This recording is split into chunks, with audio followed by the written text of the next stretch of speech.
Lion ಟಿವಿಯ ವಿಶೇಷ ಕಾರ್ಯಕ್ರಮಕ್ಕೆ ಸ್ವಾಗತ. ನಾನು ಬಸವರಾಜ್.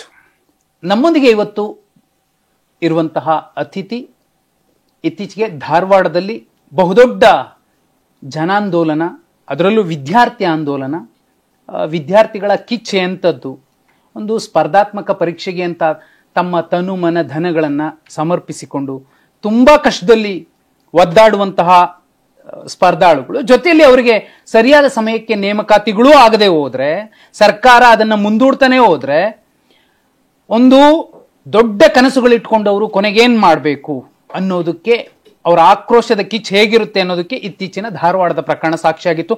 ಅಂಥದ್ದೊಂದು ಬೃಹತ್ ಹೋರಾಟದ ನೇತೃತ್ವ ವಹಿಸಿದ್ದಂತಹ ವ್ಯಕ್ತಿ, ಶಕ್ತಿ ನಮ್ಮ ಜೊತೆಲಿರುವಂಥದ್ದು ಕಾಂತ್ ಕುಮಾರ್ ಅವರು.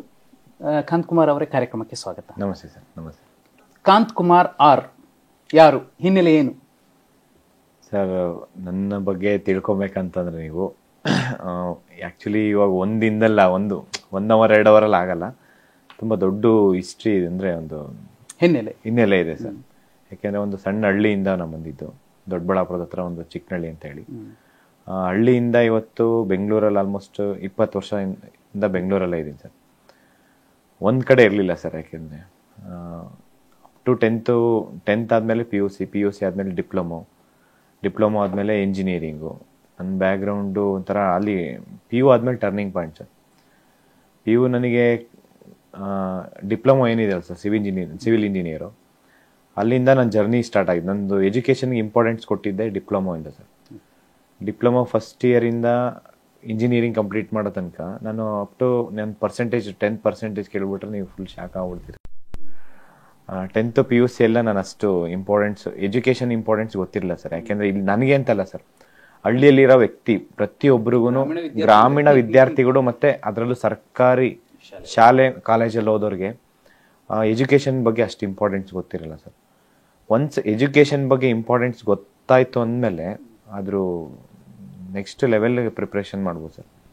ಆ ಎಜುಕೇಷನಿಂದ ಏನು ಮಾಡ್ಬೋದು, ಏನೇನು ಸೊಸೈಟಿನ ಯಾವ ರೀತಿ ಚೇಂಜಸ್ ಮಾಡಬೇಕು ಅಂತಂದರೆ ಬೆಸ್ಟ್ ಎಕ್ಸಾಂಪಲ್ ನಾನೇ ಸರ್. ಸರ್, ಈ ಬಂಡೇಳುವ ಗುಣ ಅಥವಾ ಈ ಕಿಚ್ಚಿನ ಆಕ್ರೋಶದ ಮೂಲಕ ಪ್ರತಿಭಟಿಸುವಂತಹ ಒಂದು ಗುಣ ಯಾವಾಗಿಂದ ನಿಮ್ಮಲ್ಲಿ ಕಾಣಿಸ್ಕೊಳ್ಳೋಕೆ ಶುರು ಆಯಿತು ವಿದ್ಯಾರ್ಥಿ ದಿಸೆಯಲ್ಲಿ? ಆಲ್ಮೋಸ್ಟ್ ಸರ್, ನಾನು ಎಲ್ಲೇ ಆಗಲಿ ನಾನು ಖಂಡಿಸ್ತಿದ್ದೆ ಸರ್. ಯಾರಾದರೂ ತಪ್ಪು ಮಾಡ್ತಾ ಇದ್ದಾರೆ ಅಂತಂದರೆ ಅದನ್ನು ನಾನು ಪ್ರಶ್ನೆ ಮಾಡ್ತಿದ್ದೆ. ಯಾಕೆಂದರೆ ಯಾರ್ದು ಇಲ್ಲಿ ನಮಗೆ ಪ್ರಶ್ನೆ ಮಾಡೋ ರೈಟ್ಸ್ ಬಾಬಾ ಸಾಹೇಬ್ ಅಂಬೇಡ್ಕರ್ ಅವ್ರು ಕೊಟ್ಟಿದ್ದಾರೆ ಸರ್. ಯಾಕೆಂದರೆ ಒಂದು ಸತಿ ನೀವು ಶಿಕ್ಷಣ, ಫಾರ್ ಎಕ್ಸಾಂಪಲ್ ಯಾವುದೇ ಒಂದು ಬೀಜ ಮಣ್ಣಲ್ಲಿ ಹಾಕಿದ್ರೆ ಅದು ಹೆಂಗೆ ಮರ ಆಗಿ ಬೆಳೆಯುತ್ತೋ, ನಮ್ಮ ತಲೆ ಒಳಗಡೆ ಶಿಕ್ಷಣ ಅನ್ನೋದು ಬಂದರೆ ನೀವು ಎಂಥವ್ರಿಗೆ ಬೇಕಾದ್ರೂ ಪ್ರಶ್ನೆ ಮಾಡ್ಬೋದು ಸರ್, ಏನು ಬೇಕಾದರೂ ಮಾಡ್ಬೋದು. ಫಸ್ಟ್ ಏನಂದರೆ ಎಜುಕೇಷನ್ ಇರಬೇಕು ಸರ್. ಎಜುಕೇಷನ್ ಕ್ವಾಲಿಫಿಕೇಷನ್ ತುಂಬ ಇಂಪಾರ್ಟೆಂಟ್ ಆಗುತ್ತೆ ಸರ್. ಸುಮ್ಮನೆ ಡಿಗ್ರಿ ತೊಗೊತೀನಿ ಅಂತಲ್ಲ ಸರ್, ಪ್ರಾಪರ್ ಎಜುಕೇಷನ್ ತೊಗೊಂಡ್ರೆ ನೀವು ಏನು ಬೇಕಾದರೂ ಮಾಡಬೇಕು, ಮತ್ತು ಮಾಡ್ಬೋದು ಸರ್. ಮತ್ತು ಧೈರ್ಯ ಬರುತ್ತೆ ಸರ್ ಎಜುಕೇಷನ್ಸ್ ಇತ್ತಂತಂದರೆ. ಮತ್ತು ತಪ್ಪೇ ಮಾಡಿಲ್ಲ ಅಂತಂದರೆ ಅದರಲ್ಲಿ ಇನ್ನೂ ಜಾಸ್ತಿ ಧೈರ್ಯ ಸರ್. ಏನು ಬೇಕಾದರೂ ಮಾಡ್ಬೋದು. ನನ್ನ ಹತ್ರ ಏನಿಲ್ಲ ಅಂತಂದ್ರೂ ಏನು ಬೇಕಾದ್ರೂ ಅಚೀವ್ ಮಾಡ್ಬೋದು ಸರ್. ನಾನು ಟೈಮ್ ಟು ಟೈಮು ಇಷ್ಟೆಲ್ಲ ಮಾಡಿದ್ದೀನಿ ಅಂತಂದರೆ ನನಗೆ ಇಂಥ ಟೈಮಾಗಿ ಇಂಥದ್ದು ಬೇಕು ಅಂತಂದರೆ ಆ ಟೈಮಲ್ಲಿ ಏನೋ ಒಂದು ಅಚೀವ್ ಮಾಡೋಕ್ಕೆ ಸಪೋರ್ಟಿವ್ ಸಿಕ್ಕಿದೆ ಸರ್. ಅಂದರೆ ನಿಮಗೆ ಎಷ್ಟಾದರೂ ಆಗಲಿ ಒಂದು ಧೈರ್ಯ ಇರ್ಬೇಕು ಸರ್. ಮನುಷ್ಯ ಮಾಡಬೇಕಂತ ಹಠ ಇತ್ತಂದರೆ ಏನು ಬೇಕಾದ್ರೂ ಮಾಡ್ಬೋದು ಸರ್. ಮತ್ತು ಅದರಲ್ಲಿ ನಮ್ಮ ತಾಯಿ ಗುಣ ತುಂಬ ಸರ್. ಅವ್ರು ಒಂದ್ಸತಿ ಏನಾದರೂ ಹಿಡ್ಕೊಂಡ್ರೆ ಅದನ್ನ ಮಾಡ್ಬೇಕಂದ್ರೆ ಮಾಡ್ಬೇಕನ್ನೋದು ಇರುತ್ತೆ. ಅಮ್ಮನ ಕಡೆಯಿಂದಲೇ ಇದು ಬಂದಿರೋದು ಅಂತ? ಹೌದು ಸರ್. ಅವ್ರು ಯಾಕಂದ್ರೆ ನಮ್ಮ ತಾಯಿ ಯಾರಿಗಾದ್ರೂ ಆಗಲಿ ಒಂದು ಸ್ವಲ್ಪ ಏನಾದರೂ ಅವ್ರ ಕಷ್ಟ ಅಂದಾಗ ಅವರಿಗೆ ಸ್ಪಂದಿಸಿ ಏನಾದರೂ ಅವ್ರ ಹತ್ರ ಇರೋದೆಲ್ಲ ಕೊಟ್ಬಿಡ್ತಾರೆ ಸರ್, ದಾನ ಮಾಡ್ಬಿಡ್ತಾರೆ. ಹಂಗೆ ನೀವು ಲಂಕೇಶ್ವರ ಅವ್ವ ಓದಿದ್ದೀರಾ? ಹಾಂ ಸರ್. ನನ್ನ ಬನದ ಕರಡಿಗೆ ನಿಮ್ಮ ಭಗವದ್ಗೀತೆ ಬೇಡ. Correct sir. ನಿಮ್ಮ ತಾಯಿನ ಆ ಜಾಗದಲ್ಲಿ ನಿಂತು ನೋಡಿಸ್ತೀರಾ? ನೀವು ಕಲ್ಪಿಸ್ಕೋಬೋದಾ ಹೋರಾಡುವ ಗುಣದಕ್ಕೆ? ಯಾಕೆಂತಂದ್ರೆ ಸರ್, ಈಗ ನಾವು ಹೋರಾಟ ಮಾಡೋದಕ್ಕೆ ಬೇರೆಯವ್ರಿಗೋಸ್ಕರ ನಾವು ಮಾಡ್ತೀವಿ ಅಂದಾಗ ಅಲ್ಲಿ ಸೆಲ್ಫ್ ಅನ್ನೋದು ಏನಿರಲ್ಲ ಸರ್. ಏನ್ ಬೇಕಾದ್ರೂ ಮಾಡೋಣ. ಈಗ ಜನನೂ ಅಷ್ಟೇ ಸಪೋರ್ಟ್ ಮಾಡ್ತಾರಂತ ಅಂದಾಗ ವಿದ್ಯಾರ್ಥಿಗಳು ಅಷ್ಟೇ ಸರ್. ನಾವು ಅಂತಂದ್ರೆ ಇವಾಗ ಎಷ್ಟೋ ವಿದ್ಯಾರ್ಥಿಗಳು ಹೇಳ್ತಾರೆ ಸರ್ ನಮ್ಮ ಮನೇಲಿ 3 ಜನ ಇದ್ದೀವಿ, ನನ್ನ ಪ್ರಾಣ ಹೋದ್ರೂ ಪರವಾಗಿಲ್ಲ ಸರ್, ನಾನು ಹೋರಾಟಕ್ಕೆ ಬರ್ತೀನಿ, ಹೋರಾಟ ಮಾಡೋಣ ಸರ್, ನನ್ನ ಪ್ರಾಣ ಹೋದ್ರೂ ಪರವಾಗಿಲ್ಲ, ಇನ್ನಿಬ್ರು ಇದಾರಲ್ಲ ಅವರಿಗಾದ್ರೂ ಜಾಬ್ ಸಿಗ್ಲಿ ಅಂತ. ನಾನು ಹೇಳ್ತೀನಿ, ನಾನಿಲ್ಲ, ಫಸ್ಟ್ ನಾನಿದ್ದೀನಿ, ನನ್ನ ಪ್ರಾಣ ಇರೋ ತನಕ ನಾವು ಹೋರಾಟ ಮಾಡ್ತೀನಿ, ಆಮೇಲೆ ನೀನು ಬರೀ ಅಂತ ಹೇಳಿದ್ವಿ. ಯಾಕೆಂತಾರೆ ಆ ಒಂದು ಇದಿದೆ ಸರ್ ನನಗೆ. ಫಸ್ಟು ಏನೇ ಆದ್ರೂ ಫಸ್ಟ್ ನಾನು ಇರ್ತೀನಿ ಸರ್. ಫಸ್ಟ್ ಏನೇ ಫೇಸ್ ಮಾಡಿದ್ರು ನಾನು ಫೇಸ್ ಮಾಡ್ತೀನಿ. ನನ್ನನ್ನು ಫೇಸ್ ಮಾಡಾದ್ಮೇಲೆ ಅವ್ರನ್ನ ಫೇಸ್ ಮಾಡ್ಬೇಕಾಗುತ್ತೆ ಸರ್. ಯಾವ ವಿದ್ಯಾರ್ಥಿ ಆಗಿರ್ಬೋದು, ನಾನು ನಂಬಿ ಯಾರೇ ಬಂದ್ರು ಅಷ್ಟೇ ಸರ್. ಈ ನಂಬಿಕೆ ಕಾರಣಕ್ಕೇನೆ ಸುಮಾರು 60-70 ಸಾವಿರ ಜನ ಧಾರವಾಡದಲ್ಲಿ ಸೇರಿದ್ರು. ಹೌದು ಸರ್. ಅವರು ನೀವು ಹೇಳಿ ಆ ಒಂದು ಇದಕ್ಕೆ ನಾನು ಯಾವತ್ತು ಚಿರಋಣಿ ಆಗಿರ್ತೀನಿ ಸರ್ ವಿದ್ಯಾರ್ಥಿ. ಇಲ್ಲ, ಅದು ದೊಡ್ಡ ಒಂದು ಒಂದು ಉಲ್ಲೇಖಾರ್ಹ ಪ್ರತಿಭಟನೆ ಮತ್ತು ಹೋರಾಟ. ಪ್ರತಿಯೊಬ್ಬ ವಿದ್ಯಾರ್ಥಿಗಳು ನಾನು ಯಾರು ಹೋಗಿ ರೀಚ್ ಮಾಡಿದ್ದೆ, ಒಬ್ಬೊಬ್ಬ ವಿದ್ಯಾರ್ಥಿಗಳು 100 ಜನ ಕರ್ಕೊಂಬನ್ನಿ ಅಂತ ಹೇಳಿದ್ದೆ ಸರ್. ಮೇ ಬಿ ಅವರು 100 ಅಲ್ಲ ಸರ್, 500 ಜನಕ್ಕೆ ಅಪ್ರೋಚ್ ಮಾಡಿರ್ಬೋದು, 1000 ಜನಕ್ಕೆ ಕರೆದಿರ್ಬೋದು. ಅದು ಅಲ್ಲ, ಇವತ್ತಿನ ದಿನದಲ್ಲಿ ಒಂದು ರಾಜಕೀಯ ಪಕ್ಷ ಒಂದು ಯಾವುದೋ ರ್ಯಾಲಿ ಮಾಡ್ಲಿಕ್ಕೆ ಏನೇನೋ ಮಾಡುತ್ತೆ, ಆದ್ರೆ ವಿದ್ಯಾರ್ಥಿಗಳನ್ನ ಒಗ್ಗೂಡಿಸೋದಿದೆಯಲ್ಲ, ಅದು ಸುಲಭದ ಮಾತಾಗಿರ್ಲಿಲ್ಲ ನಿಮಗೆ. ಧಾರವಾಡ ಅದರಲ್ಲೂ ಎಜುಕೇಟೆಡ್ ಇದಾರಲ್ಲ ಸರ್, 1 ನಿಮಿಷ ಟೈಮ್ ಯಾರಿಗೂ ಕೊಡಲ್ಲ ಸರ್. ಯಾಕೆಂದ್ರೆ ಒಂದೊಂದು ನಿಮಿಷನೂ ತುಂಬಾ ಇಂಪಾರ್ಟೆಂಟ್ ಇರುತ್ತೆ. ಕಾಂಪಿಟೇಟಿವ್ ಎಕ್ಸಾಮ್ಸ್ ಅಂತಾಗ ಪ್ರತಿ ಒಂದೊಂದು ನಿಮಿಷನೂ ನೆಕ್ಸ್ಟ್ ಮಿನಿಟ್ ಏನ್ ಮಾಡ್ಲಿ ಅನ್ನೋದು ಅವ್ರ ಮೈಂಡಲ್ಲಿ ಇರುತ್ತೆ ಸರ್. ಒಬ್ಬ ಸೀರಿಯಸ್ ಆಸ್ಪಿರೆಂಟ್ಸ್ಗೆ ನೆಕ್ಸ್ಟ್ ಮಿನಿಟ್ ಏನ್ ಮಾಡ್ಬೇಕು ಅನ್ನೋದು ಮೈಂಡಲ್ಲಿ ಇಮ್ಯಾಜಿನೇಷನ್ ಆಗ್ತಾ ಇರುತ್ತೆ. ಅದರಲ್ಲೂ ಇಷ್ಟು ಜನ ವಿದ್ಯಾರ್ಥಿಗಳು ನಮಗೋಸ್ಕರ, ಅವ್ರಿಗೋಸ್ಕರ, ಮತ್ತೆ ಭವಿಷ್ಯದ ಅಂದ್ರೆ ಈ ಸೊಸೈಟಿಲಿ ಏನಾಗ್ತಾ ಇದೆ ಅನ್ನೋದಕ್ಕೋಸ್ಕರ ಏನಾದ್ರೂ ಚೇಂಜಸ್ ಮಾಡಬೇಕು. ನಾನು ಆಲ್ಮೋಸ್ಟ್ 5-6 ವರ್ಷದಿಂದ ಪ್ರತಿದಿನ ಅವ್ರಿಗೋಸ್ಕರನೇ ಹೋರಾಟ ಮಾಡ್ತಿದ್ದೀನಿ ಸರ್. ಯಾವುದೇ ಒಂದು ವಿಚಾರ ಆದ್ರೂ ಮುಂದೆ ಹೋಗಿ ಅವ್ರ ಪರವಾಗಿ ನಿಂತ್ಕೊಂಡು, ಅದು ಪ್ರಾಪರ್ ಅಂದ್ರೆ ಅನ್ಯಾಯ ಆಗ್ಬಾರ್ದು ಸರ್ ಯಾರಿಗೂ.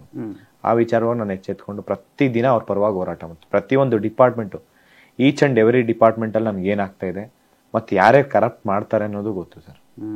ಎಲ್ಲೆಲ್ಲಿ ಯಾವ್ಯಾವ ಅಧಿಕಾರಿ ಮಿಡಲ್ ಮ್ಯಾನು ಹೋಗ್ಬಿಟ್ಟು ಯಾರಿಗೆ ಅಪ್ರೋಚ್ ಮಾಡ್ತಾರೆ, ಅಪ್ರೋಚ್ ಮಾಡಿದ್ದವ್ರು ಅವ್ನಿಗೆ ಏನಾದ್ರು ಅವರೇ ಬಂದು ನನಗೆ ಹೇಳ್ತಾರೆ ಸರ್. ಸ್ಟೂಡೆಂಟ್ಸ್ ನಿಮ್ಮ ಹತ್ರ ಪರ್ಸನಲ್ ಮಾತಾಡಬೇಕು, ಇಂಥವ್ರು ಬಂದಿದ್ರು, ಇಂಥವ್ರು ನಿಮ್ಮ ಮೇಲೆ ಇಷ್ಟು ಕಂಪ್ಲೇಂಟ್ ಮಾಡಿದ್ದಾರೆ, ಹಿಂಗಿದೆ ಅಂತ ಹೇಳಿ ಅವರೇ ನನಗೆ ವಾಲಂಟಿಯರ್ಗೆ ಹೇಳ್ತಾರೆ ಸರ್.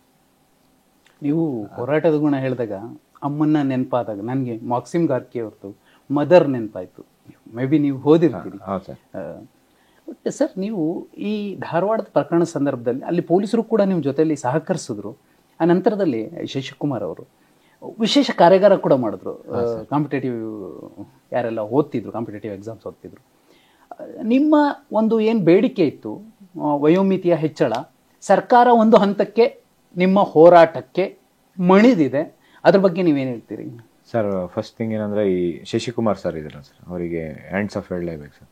ಯಾಕೆಂದ್ರೆ ನಾನು ಹೇಳಿದ್ದೀನಿ ಸರ್, ನಾನು PSI 402 ಹೋರಾಟ ಮಾಡಿದ್ದೆ ಸರ್. ಯಾಕೆಂದ್ರೆ ಅವ್ರ ಗಮನಕ್ಕೆ ಬರಲಿ ಅಂತ ಹೇಳಿ 402 ಹೋರಾಟ ಮಾಡಿದ್ದೆ. ಆರ್ಡರ್ ಕಾಪಿ ಕೊಟ್ಟಾದ್ಮೇಲೆ ಅದು ಇಶ್ಯೂ ಮಾಡ್ತಾರಲ್ಲ ಸರ್, ಓದ್ತೋಗ್ಬೇಕಲ್ಲ. ನಮ್ಮ ಒಬ್ರು ಧಾರವಾಡದ್ದು ಹುಬ್ಳಿ ಸರ್ ಹುಡುಗ, ಒಬ್ಬ ಫ್ರೆಂಡ್, ಅವನು ಅಣ್ಣ ಅಂತಾನೆ ತುಂಬಾ, ಅಣ್ಣ ನೀವೇನಾದ್ರೂ ಮಾಡಿ ಅಣ್ಣ, ಶಶಿಕುಮಾರ್ ಸರ್ ಟ್ರಾನ್ಸ್ಫರ್ ಮಾಡೋದ್ರೊಳಗಡೆ ನನಗೆ ಅವ್ರ ಕಡೆಯಿಂದ ನನಗೆ ಆರ್ಡರ್ ಕಾಪಿ ಕೊಡಿಸ್ಬೇಕಣ್ಣ ಅಂತ ಹೇಳಿ. ಅಂದ್ರೆ ಅಷ್ಟು ಅಭಿಮಾನ ಅವ್ರ ಮೇಲೆ ಇದೆ ಅಂತಂದ್ರೆ ಆ ತರ ಆಫೀಸರ್ ಇರ್ಬೇಕು ಸರ್. ಆ ತರ ಕಮಿಷನರ್ಸ್ ಪ್ರತಿಯೊಬ್ರು ಒಂದು ಡಿಸ್ಟಿಕ್ ಅಲ್ಲೂ ಇದ್ರೆ ಸರ್, ಅವ್ರು ನಮ್ದೇ ಸ್ಟೂಡೆಂಟ್ಸ್ ಹೋರಾಟ ಅಂತಲ್ಲ ಸರ್, ಧಾರವಾಡ ಅವ್ರು ಇರೋ ಕಡೆ ಯಾವುದೇ ಹೋರಾಟ ಆದ್ರೂ ಅಷ್ಟು ಒಂದು ಒಳ್ಳೆತನದಿಂದ ಹೋಗಿ ಅವರಿಗೆ ಒಂದು 5 ನಿಮಿಷ ಮಾತಾಡಿಸಿ, ನಿಮ್ಮ ಕಷ್ಟ ಸುಖಗಳಿಗೆ ನಾನು ಇರ್ತೀನಿ ಅಂತ ಹೇಳ್ತಾರಲ್ಲ ಸರ್.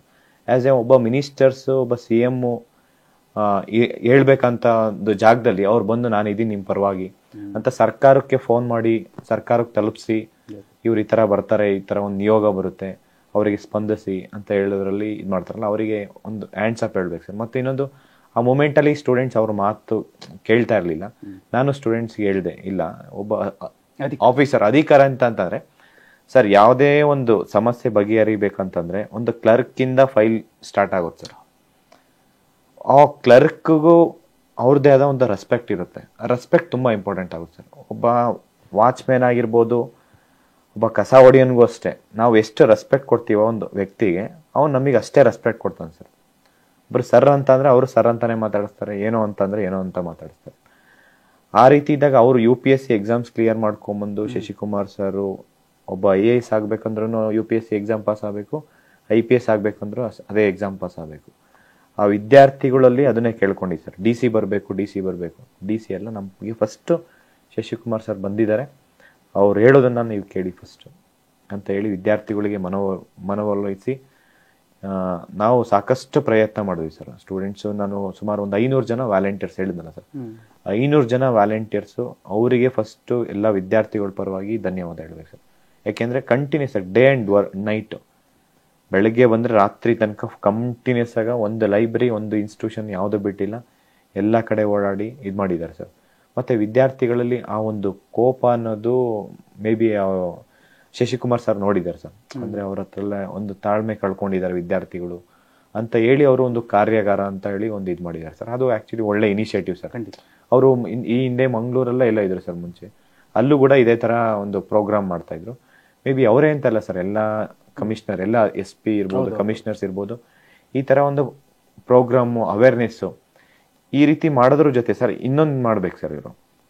ಈ ಪ್ರೈವೇಟ್ ಕಂಪ್ನೀಸ್ ಇರುತ್ತಲ್ಲ ಸರ್, ಪ್ರೈವೇಟ್ IT-BT ಕಂಪನೀಸು ಕರ್ಕೊಂಬಂದು ಆ ಒಂದು ಇನಿಷಿಯೇಟಿವ್, ಆ ಥರ ಒಂದು ಕಾರ್ಯಾಗಾರ, ವಿಶೇಷ ಕಾರ್ಯಕ್ರಮ ಮಾಡಬೇಕಾದ್ರೆ IT ಕಂಪ್ನೀಸ್ ಒಂದಷ್ಟು ಜನ ಬಂದು, ಈಗ ಒಂದು 5,000 ಜನ ಇರ್ತಾರೆ, ಅಟ್ಲೀಸ್ಟ್ 1,000 ಜನಕ್ಕಾದರೂ ಇಂಟರ್ವ್ಯೂ ಮಾಡಿ ಅವ್ರನ್ನ 1,000 ಜನ ತೊಗೊಳಂದ್ರು, ಅಂದರೆ ಜಾಬ್ ತೊಗೊಳೋಂಥದ್ದು. ಅಂಟಿಲ್ ಇವರು ಗೌರ್ಮೆಂಟ್ ಜಾಬ್ ತೊಗೊಳೋ ತನಕ ಒಂದು ಅಟ್ಲೀಸ್ಟ್ ಈಗ 8 hours ವರ್ಕ್ ಇರುತ್ತೆ, ಅವ್ರ ಹತ್ರ ಅಟ್ಲೀಸ್ಟ್ 5 hours 4 hours ವರ್ಕ್ ಮಾಡಿಸ್ಲಿ ಸರ್. ಈಗ 8 hours ಅಂದರೆ ಬರ್ಡನ್ ಆಗುತ್ತೆ.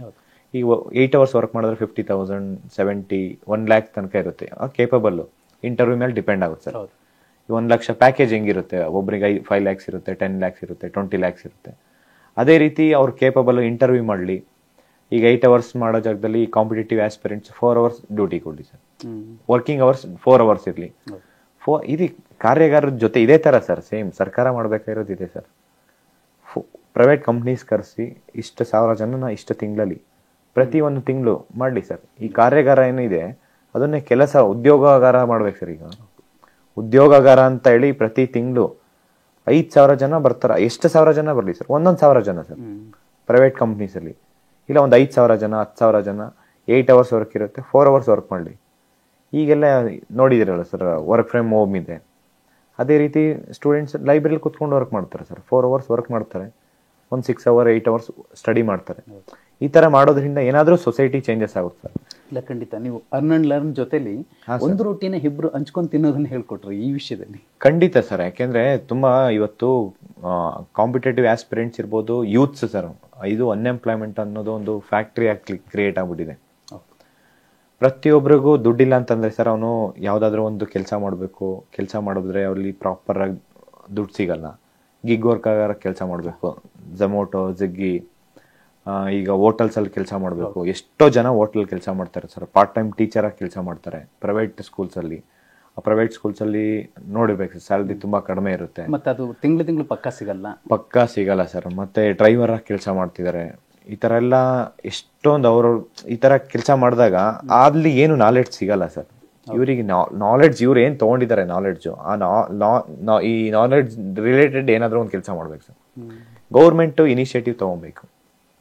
ಗೌರ್ಮೆಂಟ್ ಈ ಥರ ಇನಿಷಿಯೇಟಿವ್ ತೊಗೊಂಡಾಗ ಯಾರು ಬಡವರು ಇರ್ತಾರೆ, ಯಾರಿಗೆ ತುಂಬ ಅರ್ಜೆನ್ಸಿ ಇರುತ್ತೆ ದುಡ್ಡಿಗೆ, ಆ ಥರದವ್ರು ಅಟ್ಲೀಸ್ಟ್ ಒಂದು 4 to 5 hours ವರ್ಕ್ ಮಾಡಿ ಅದರಿಂದ ಸ್ವಲ್ಪ ಅರ್ನ್ ಮಾಡ್ಬೋದು ಅಂತೇಳಿ ನಾನಂತೂ ಖಂಡಿತ ಸರ್ ಸರ್ಕಾರಕ್ಕೆ ತುಂಬ ನನ್ನ ಒಂದು ಥಾಟ್ಸ್ ತುಂಬ ಇದೆ ಸರ್. ಸೊಸೈಟಿಗೆ ಚೇಂಜಸ್ ಮಾಡಬೇಕು ಅಂತೇಳಿ ತುಂಬ ಥಾಟ್ಸ್ ಇದೆ ಸರ್. ಅದೊಂದೇ ಅಂತಲ್ಲ, ಫುಡ್ಡು ಅಷ್ಟೇ ಸರ್. ಯಾಕೆಂದರೆ ಈ ಮೇಜರ್ ಸಿಟೀಸಲ್ಲಿ ಎಷ್ಟೋ ಜನ ಇವತ್ತು ಒಂದು ಟೈಮ್ ಊಟಕ್ಕೆ ಎಷ್ಟೊಂದು ಕಷ್ಟಪಡ್ತಿದ್ದಾರೆ. ಮತ್ತು ಈ ರೂರಲಿಂದ ಸಿಟಿಗೆ ಬಂದು ಉಳ್ಕೊಳೋ ವ್ಯವಸ್ಥೆ ಪ್ರಾಪರ್ ಆಗಿಲ್ಲ ಸರ್. ಈಗ ಒಂದು ರೋಡಲ್ಲಿ drainage facilities, road facilities, water facilities ಎಷ್ಟು ಇಂಪಾರ್ಟೆಂಟು. ಒಬ್ಬ ಹಳ್ಳಿಯಿಂದ ಬಂದಾಗ ಸಿಟಿಗೆ ಅವನಿಗೆ ಊಟದ ವ್ಯವಸ್ಥೆ, ಉಳ್ಕೊಳೋ ವ್ಯವಸ್ಥೆ ತುಂಬ ಇಂಪಾರ್ಟೆಂಟ್ ಆಗುತ್ತೆ. ಈ ವ್ಯವಸ್ಥೆನ ಯಾಕೆ ಅಂತಂದರೆ ಇವತ್ತು ನಾವು ಪ್ರೈವೇಟ್ ಏನು ಬೆಂಗಳೂರು ರೆಂಟೆಡ್ ಹೌಸಲ್ಲಿ ಇರ್ತಾರಲ್ಲ ಸರ್, PG ಇರ್ಬೋದು, ರೂಮ್ಸ್ ಇರ್ಬೋದು, ಎಷ್ಟು ಇದೆ ಅಂತಂದರೆ ಸರ್, ಒಬ್ಬ ಪರ್ಸನ್ ಇಲ್ಲಿ ಬೆಂಗಳೂರಲ್ಲಿ ಇರ್ಬೇಕಂತಂದರೆ ಕನಿಷ್ಠ ಅಂತಂದರೆ ಉಳ್ಕೊಳೋದಕ್ಕೆ 10,000 to 15,000 ಖರ್ಚು ಮಾಡಬೇಕು ಒಬ್ಬ ಪರ್ಸನ್ನು. ಆದರೆ ಸರ್ಕಾರ ಇದು ಇನಿಷಿಯೇಟಿವ್ ತೊಗೊಬೇಕು. ನನ್ನ ಅದು ಲಾಂಗ್ ಟರ್ಮ್ ಗೋಲ್ ಇದೆ ಸರ್. ಸುಮಾರು ಒಂದು ಅಂದರೆ ಬೆಂಗಳೂರು ಮೇಜರ್ ಸಿಟಿಲಿ 1,00,000 ರೂಮ್ಸು ಹಳ್ಳಿಯಿಂದ ಬರೋರಿಗೆ, 1-2-3 ಶೇರ್ ಮಾಡೋ ಥರ ದೊಡ್ಡ ದೊಡ್ಡ ಬಿಲ್ಡಿಂಗ್ಸ್. ಇದು ಗೌರ್ಮೆಂಟಿಗೆ ಒಂದು ಅಸೆಟ್ ಆಗುತ್ತೆ. ಗೌರ್ಮೆಂಟ್ ಯಾವತ್ತು ಯಾವುದೇ ಒಂದು ವಿಚಾರವಾಗಿ ಯೋಚನೆ ಮಾಡಿದ್ರೆ, ಈಗ ಫ್ರೀಯಾಗಿ ಏನಾದರೂ ಕೊಟ್ರಿ ಅಂದರೆ ಅವರು ಯಾವತ್ತೂ ನೆನಪಿಟ್ಕೊಳಲ್ಲ ಸರ್. ಒಂದು ಅಸೆಟ್ಟಾಗಿ ಗೌರ್ಮೆಂಟಾಗಿ ಅಸೆಟ್ಟಾಗೂ ಆಗಿರಬೇಕು, ಮತ್ತು ಇಲ್ಲಿ ಜನಗಳಿಗೆ ಅನುಕೂಲನೂ ಇರಬೇಕು. ಆ ರೀತಿ ಸ್ಕೀಮ್ಸ್ ತರಬೇಕು ಸರ್ ಯಾವತ್ತೂ. ಆ ರೀತಿ ಸ್ಕೀಮ್ಸ್ ತೊಗೊಂಬಂದಾಗ ಲೈಫ್ ಟೈಮ್ ನೆನ್ಸ್ಕೊಂತಾರದು. ಮತ್ತು ಗೌರ್ಮೆಂಟಲ್ಲಿ ಯಾವತ್ತೂ ಅದು ಡೆಪ್ಟಲ್ಲಿ ಹೋಗಲ್ಲ ಸರ್. ಅದು ಗೌರ್ಮೆಂಟ್ ಯಾವತ್ತೂ ನಾವು ಡೆಪ್ಟ್ ಮಾಡೋಕೆ ಹೋಗ್ಬಾರ್ದು. ಯಾಕೆಂದರೆ ಈಗ ನನಗೆ 5 ವರ್ಷ ಸರ್ಕಾರ ನಡೆಸ್ತೀನಿ, 5 ವರ್ಷದಲ್ಲಿ ನಾನು ಬರೋದೆಲ್ಲ ಸಾಲಾಗಿಲ್ಲ ಎಲ್ಲ ಮಾಡಿಬಿಟ್ಟು ನೆಕ್ಸ್ಟ್ ಸರ್ಕಾರ ಯಾವ ಬರ್ತಾನೋ ಅವ್ನು ನೋಡ್ಕೊಂಡು ಬಿಡು ಅನ್ನೋದು ಆ ರೀತಿ ಬೇಜವಾಬ್ದಾರಿತನ ಸರ್ಕಾರ ನಡೆಸಬಾರ್ದು. ಯಾವುದೇ ಸರ್ಕಾರ ಇರ್ಬೋದು ಸರ್. ಈಗ ನಂದು ಇರೋದು 5 ವರ್ಷ, ನಾನು ಏನ್ ಮಾಡಿದ್ರು ನಡೆಯುತ್ತೆ, ಅದಾಗಲ್ಲ ಸರ್. ಯಾಕೆಂದ್ರೆ ಜನ ನೋಡ್ತಾರೆ, ಜನಗಳು ಪಾಪ ಅಷ್ಟು ಗೊತ್ತಿರಲ್ಲ ಸರ್. ಈಗ ಮೆಜಾರಿಟಿ ವೋಟ್ ಮಾಡೋರು ಯಾರು sir? Poor people, middle class, luxury ಯಾರು ಶ್ರೀಮಂತರು ಇರ್ತಾರೆ ಅವ್ರು ಯಾರು ವೋಟ್ ಮಾಡಲ್ಲ ಸರ್. ಅವ್ರಿಗೆ ದೇ ಡೋಂಟ್ ವಾಂಟ್, ಅವ್ರಿಗೆ ಇದ್ರ ಬಗ್ಗೆ ರಾಜಕೀಯ ಬಗ್ಗೆ ತಲೆನೇ ಕೆಡ್ಸ್ಕೊಳಲ್ಲ ಸರ್. ಅವ್ರದ್ದೇ ಒಂದು ಲೈಫ್ ಇರುತ್ತೆ, ಅವ್ರು ಯಾರು ವೋಟೇ ಮಾಡಲ್ಲ. ಈಗ ಮಾಡೋದು ಯಾರು? ಬಡವರು ಮತ್ತೆ ಮಧ್ಯಮ ವರ್ಗದವರು, ಲೇಮೆನ್ಸು. ಇವ್ರು ವೋಟ್ ಮಾಡಿದಾಗ ಏನಾಗುತ್ತೆ ಸರ್, ಲಾಸ್ಟ್ ಮೂಮೆಂಟ್ ಅಲ್ಲಿ ಅವ್ರು ಅನ್ಕೊಂಡಿರ್ತಾರೆ ಸರ್, ಇಲ್ಲ ನಮ್ಗೆ ಒಳ್ಳೆ, ಈಗ ಲಾಸ್ಟ್ 5 ವರ್ಷದಿಂದ ಅನ್ಕೊಂಡಿರ್ತಾರೆ, ಅವ್ರು ಪಟ್ಟಿರ್ತಾರೆ, ತುಂಬಾ ಕಷ್ಟಪಟ್ಟಿರ್ತಾರೆ. ಇನ್ನೇನು ಲಾಸ್ಟ್ ಟೈಮು ಇನ್ನೇನು ವೋಟ್ ಹಾಕ್ಬೇಕು ಅಂತ ಟೈಮಲ್ಲಿ ಇನ್ನೇನು 2 ದಿನದಲ್ಲಿ ಡಿಸೈಡ್ ಆಗುತ್ತೆ ಸರ್, ಯಾರು ಎಷ್ಟು ದುಡ್ಡು ಕೊಡ್ತಾರೋ ಅವ್ರಿಗೆ ವೋಟ್ ಹಾಕೋದು. ಇದು ಈ ಒಂದು ಪದ್ಧತಿ ಹೋಗ್ಬೇಕು ಸರ್. ದುಡ್ಡಿಗೆ ವೋಟ್ ಹಾಕ್ತಾರಲ್ಲ, ಈಗ ಅತಿ ಹೆಚ್ಚು ಎಜುಕೇಟೆಡ್ ಆಗ್ತಾ ಹೋದ್ರೆ ದುಡ್ಡಿಗೆ ಅಷ್ಟು ಇಂಪಾರ್ಟೆನ್ಸ್ ಕೊಡಲ್ಲ ಸರ್. ಅದಕ್ಕೆ ನಿಮ್ಮ ಹೋರಾಟ ಒಂದು ಸಾಕ್ಷಿ. ಖಂಡಿತ ಸರ್. ಈಗ ದುಡ್ಡಿಗೆ ಇಂಪಾರ್ಟೆನ್ಸ್ ಯಾರೋ ಕೊಡಲ್ಲ ಸರ್, ವ್ಯಕ್ತಿಗೆ ಇಂಪಾರ್ಟೆನ್ಸ್ ಕೊಡ್ತಾರೆ. ವ್ಯಕ್ತಿಗೆ ಇಂಪಾರ್ಟೆನ್ಸ್ ಕೊಡ್ಬೇಕಂತಂದ್ರೆ ಎಜುಕೇಶನ್ ತುಂಬಾ ಇಂಪಾರ್ಟೆಂಟ್ ಸರ್. ಕ್ವಾಲಿಟಿ ಎಜುಕೇಶನ್ಸ್ ಕೊಡ್ಬೇಕು ಸರ್. ಹಳ್ಳಿ ಮಕ್ಳು ಇರ್ಬೋದು, ಅದರಲ್ಲೂ ಮೇಜರ್ ಏನಂದ್ರೆ ಹಳ್ಳಿ ಮಕ್ಳು ಸರ್. ಗ್ರಾಮೀಣ ಭಾಗದವರು ನಾನು ಎಜುಕೇಶನ್ ಹೇಳ್ತೀನಲ್ಲ sir, up to 10th PUC ಮಾಡಿದವರೆಲ್ಲ ನೀಟಾಗಿ ಸಿಟಿಗೆ ಶಿಫ್ಟ್ ಆಗ್ಬಿಡ್ಬೇಕು ಸರ್ ಎಜುಕೇಶನ್ಗೆ ಅಂತಂದ್ರೆ. ಒಂದು ಡಿಗ್ರಿ ಮುಗಿಸ್ಕೊಂಡಿದ ತಕ್ಷಣ ಯಾರು ಹಳ್ಳಿಯಲ್ಲಿ ಇರಬಾರ್ದು ಸರ್. ಹಳ್ಳಿಯಲ್ಲಿ ಏನೂ ಅಚೀವ್ ಮಾಡೋಕ್ಕಾಗಲ್ಲ. ಅವರು ಸಿಟಿ ಲೈಫೇ ತುಂಬಾ, ಅಂದ್ರೆ ಸಿಟಿಯಲ್ಲಿ ಅಟ್ಲೀಸ್ಟ್ ಏನಾದ್ರೂ ಒಂದು ಮಾಡ್ಬೇಕನ್ನೋದು ಒಂದು ಇದು ಬರುತ್ತೆ ಸರ್, ಛಲ ಬರುತ್ತೆ. ಹಳ್ಳಿಯಲ್ಲಿ ಇತ್ತಂದ್ರೆ ಅವನು ಮತ್ತೆ ಏನೇ ಅಚೀವ್ ಮಾಡ್ಬೇಕಂದ್ರೆ ಸರ್, ನಮ್ಮ ಜೊತೆ ಯಾರು ಇದ್ದಾರೆ ಅನ್ನೋದು ತುಂಬಾ ಇಂಪಾರ್ಟೆಂಟ್ ಆಗುತ್ತೆ. ನಾವು ಯಾರ ಜೊತೆ ಸಂಬಂಧ ಬೆಳೆಸಿರ್ತೀವಿ, ಮತ್ತು ನಿಮ್ಮ ಫ್ರೆಂಡ್ಶಿಪ್ ಯಾರ ಥರ ಇರುತ್ತೆ. ಫಾರ್ ಎಕ್ಸಾಂಪಲ್, ನೀವು ಒಂದು ಕ್ಲಾಸಲ್ಲಿ 100 ಜನ ಇರ್ತಾರೆ ಅನ್ಕೊಳ್ಳಿ ಸರ್, ಯಾರು ರ್ಯಾಂಕ್ ಸ್ಟೂಡೆಂಟ್ ಇರ್ತಾನೆ ಅವ್ನ ಜೊತೆ ಹೋದ್ರೆ ನೀನು ಅಟ್ಲೀಸ್ಟ್ ರ್ಯಾಂಕ್ ಇಲ್ಲ ಅಂದ್ರೆ ಫಸ್ಟ್ ಕ್ಲಾಸ್ ಅಂತೂ ಫಿಕ್ಸ್ ಸರ್. ನೀನ್ ಏನು ಗೊತ್ತಿಲ್ಲ, ಜಸ್ಟ್ ಫೇಲ್ ಆಗೋನ್ ಜೊತೆ ನೀವು ಸೇರ್ಕೊಂಡ್ರೆ ನೀನ್ ಪಾಸ್ ಆಗೋನು ಅವನು ಪಾಸ್ ಆಗೋನ್ ಜೊತೆ ಆಗ್ಬಿಡು ಸರ್. ಈಗ ಪಾಸ್ ಆಗೋನು ಯಾವತ್ತವನು ಓದೋದ್ರ ಬಗ್ಗೆನೇ ಯೋಚನೆ ಮಾಡ್ತಾ ಇರ್ತಾನೆ, ಫೇಲ್ ಆಗೋನು ಕೆಟ್ಟ ಚಟಗಳಿಗೆ ಅಡಿಕ್ಟ್ ಆಗಿರ್ತಾನೆ ಸರ್. ಅದು ಯಾರ ಜೊತೆ ಸೇರ್ಬೇಕು ಅನ್ನೋದು ತುಂಬಾ ಇಂಪಾರ್ಟೆಂಟ್ ಆಗುತ್ತೆ. ಯಾಕೆಂದ್ರೆ ಸ್ಟೂಡೆಂಟ್ಸ್ ಲೈಫಲ್ಲಿ ನಾನು ಹೇಳ್ತಾ ಇರೋದು ಸರ್, ನನ್ನ ಎಕ್ಸ್ಪೀರಿಯನ್ಸು ನಮ್ಮ ಕ್ಲಾಸಲ್ಲೇ ನಾನು ಡಿಪ್ಲೊಮಾ ಓದ್ಬೇಕಾದ್ರೆ ಸರ್, ಫಸ್ಟ್ ಇಯರ್ ಅಲ್ಲಿ ಆಲ್ಮೋಸ್ಟ್ ಫಸ್ಟ್ ಬ್ಯಾಚ್ ಅಲ್ಲಿ 150 ಜನ ಇದ್ರು ಸರ್, ನಮ್ಮ ಬರೀ ಸಿವಿಲ್ ಇಂಜಿನಿಯರ್ ಸ್ಟೂಡೆಂಟ್ಸು. ಅದ್ರಲ್ಲಿ ಕಂಪ್ಲೀಟ್ ಮಾಡಿದ್ದೆ 10 to 15 ಮೆಂಬರ್ಸ್, ಬರೀ 10 to 15 ಮೆಂಬರ್ಸ್ ಸರ್. ಅಷ್ಟು ಟಫ್ ಇತ್ತು ಡಿಪ್ಲೊಮಾ ಸಿಲೆಬಸ್ಸು. ಅದರಲ್ಲೂ ಯಾರಂತಂದ್ರೆ ಸರ್, ಎಲ್ಲ PUC science ಮಾಡ್ಕೊಂಬಂದವರು, science ಮಾಡ್ಕೊಂಬಂದವರು diploma pass ಮಾಡಕ್ ಆಗ್ಲಿಲ್ಲ ಸರ್. ಅಷ್ಟು ಟಫ್ ಎಕ್ಸಾಮ್ಸು. ಯಾಕೆ ಅಂತಂದ್ರೆ ಅಲ್ಲಿ ಆ ಒಂದು ಸಿಲೆಬಸ್ ಇತ್ತಲ್ಲ ಸರ್, ವರ್ಸ್ಟ್ ಸಿಲೆಬಸ್ಸು, ಅದು ಕಂಪ್ಲೀಟ್ ಮಾಡಕ್ ಆಗ್ತಿಲ್ಲ. ಕ್ವಶನ್ ಪೇಪರ್ ತುಂಬಾ ಟಫ್ ಇರ್ತಿತ್ತು. ನಾವು 2012 ನನ್ನ ಡಿಪ್ಲೊಮಾ ಕಂಪ್ಲೀಟ್ ಆಗಿ ಸರ್ 2009 ಅಲ್ಲಿ. ಅವಾಗೆಲ್ಲ ಸಿಲೆಬಸ್ಸು ಸಿಕ್ಕಾಪಟ್ಟೆ ಟಫ್ ಇತ್ತು ಸರ್. ಇವಾಗೆಲ್ಲ ಫುಲ್ ಫ್ರೀ ಇದೆ ಸರ್. ನಾಳೆ ಎಕ್ಸಾಮ್ ಅಂದ್ರೆ ಇವಾಗ ಓದ್ಕೊಬೋದು. ಬಟ್ ಅವಾಗ ಡಿಪ್ಲೊಮಾ ಅಂತಂದ್ರೆ ತುಂಬಾ ಕಷ್ಟ. ನೀವು ಈ ವಿದ್ಯಾಕಾಶಿ ಧಾರವಾಡದ್ದು ಹೋರಾಟದ ನೋಡಿದ್ರಿ. ನನ್ನ ಒಬ್ಬ ಸ್ನೇಹಿತರದ್ದು ಒಂದು ಎಕ್ಸಾಂಪಲ್ ನಿಮ್ಗೆ ಹೇಳ್ಬೇಕು. ಅವರು ಹಳ್ಳಿಯಿಂದ ಬಂದಿದ್ದು, ನಮ್ಮ ಥರನೇ ಗ್ರಾಮೀಣ ಭಾಗದ ಸರ್ಕಾರಿ ಶಾಲೆ ವಿದ್ಯಾರ್ಥಿಗಳು. ಅವರು, ನೀವು ನಂಬಲ್ಲ, ಕಾಂಪಿಟೇಟಿವ್ ಎಕ್ಸಾಮ್ಗೆ ಎಷ್ಟೆಲ್ಲ ಕಷ್ಟ ಬೀಳ್ತಿದ್ದಾರೆ ನಿಮಗೆ ಗೊತ್ತಿರುತ್ತೆ. ಆದರೆ ನಮ್ಮ ವೀಕ್ಷಕರಿಗೂ, ಅವರು ಅಲ್ಲಿ ಗಣೇಶನ ದೇವಸ್ಥಾನ ಇದೆ, ಅಲ್ಲಿ ಕೂತ್ಕೊಂಡು ಜಗಳ ಮಾಡೋರಂತೆ. ಕಾರಣ ಏನಂದರೆ, ಸೋಮವಾರ ಅಥವಾ ಶನಿವಾರ ಊಟ ಮಾಡಿದ್ರೆ ಉಳಿದ ಅಷ್ಟು ದಿನ ಖಾಲಿ. ಮತ್ತೆ ಡೈಲಿ ಕಾಂಪಿಟೇಟಿವ್ ಎಕ್ಸಾಮ್ 10x10 ರೂಮಲ್ಲಿ 7-8 ಜನ. ನೀವು ಹೇಳಿದ್ರಿ ಸರ್ಕಾರ ಒಂದು ಈ ಥರದೊಂದು ಸವಲತ್ತುಗಳನ್ನ ಯಾಕೆ ಮಾಡಬೇಕು ಅಂತ. ಸರ್, ನೀವು ನೋಡಿರ್ತೀರಿ ಇದಕ್ಕಿಂತ ಕಷ್ಟ ಬಿದ್ದವ್ರು. ಯಾಕಂದ್ರೆ ಕೊನೆಗೆ ಅವ್ರೇನು IITಗೆ ಹೋದ್ರು ಸರ್. ಅವರು ಇವತ್ತು ತುಂಬ ಚೆನ್ನಾಗಿದ್ದಾರೆ. ನಾನು ನೆನೆಸ್ಕೊತೀನಿ ಅವ್ರನ್ನ. ಊಟದ ವಿಷಯದಲ್ಲಿ ಊಟ ಮಾಡ್ಬೇಕಾದ್ರೆ ಒಂದಗಳು ಬಿಡಲ್ಲ. ಯಾಕೆ ಅಂದರೆ, ನಾನು ಎಷ್ಟು ಹಸ್ಕೊಂಡು ಕಣ್ಣೀರು ಹಾಕೊಂಡು ದೇವ್ರ ಜೊತೆಲಿ ಜಗಳ ಮಾಡ್ತಿದ್ದೆ, ನನ್ಗೆ ಯಾಕೆ ಕಷ್ಟ ಕೊಟ್ಟೆ ಇಷ್ಟು ಅಂತ. ಆದರೆ ಆ ಹಸುವಿನಲ್ಲಿ ಅವರು ಕಷ್ಟ ಬಿದ್ದು ಓದ್ಕೊಂಡು IITಗೆ ಹೋದ್ರು.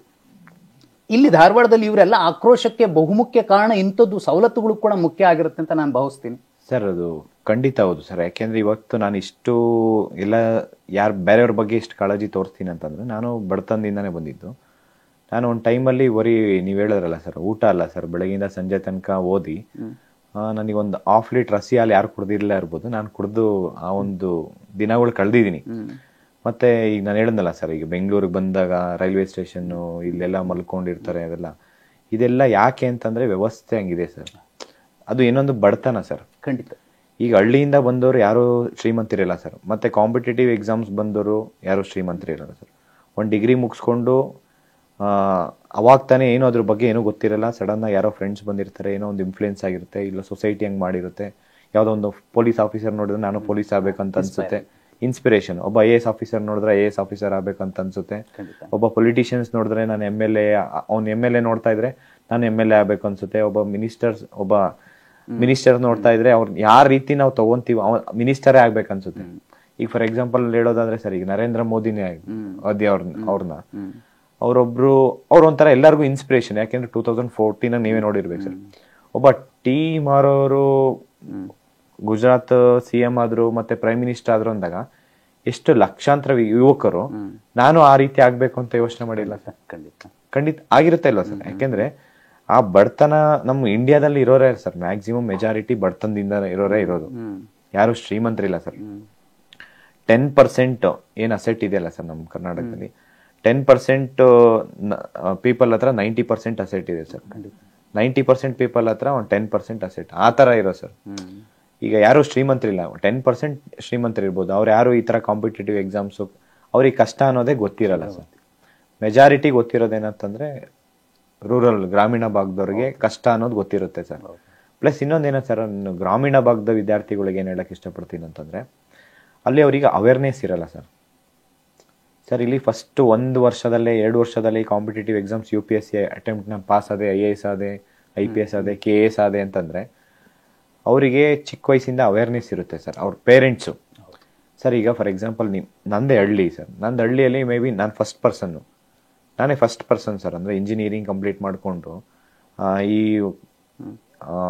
ಒಂದು ಹಳ್ಳಿಯಲ್ಲಿ, ಯಾಕೆಂದ್ರೆ ನಂದು ಗೊತ್ತೇ ಇಲ್ಲ ಸರ್, ಅಲ್ಲಿ ಅಪ್ ಟು PUC ತನಕ ನಾನು ಏನ್ ಮಾಡ್ಬೇಕನ್ನೋದೇ ಗೊತ್ತಿರಲ್ಲ.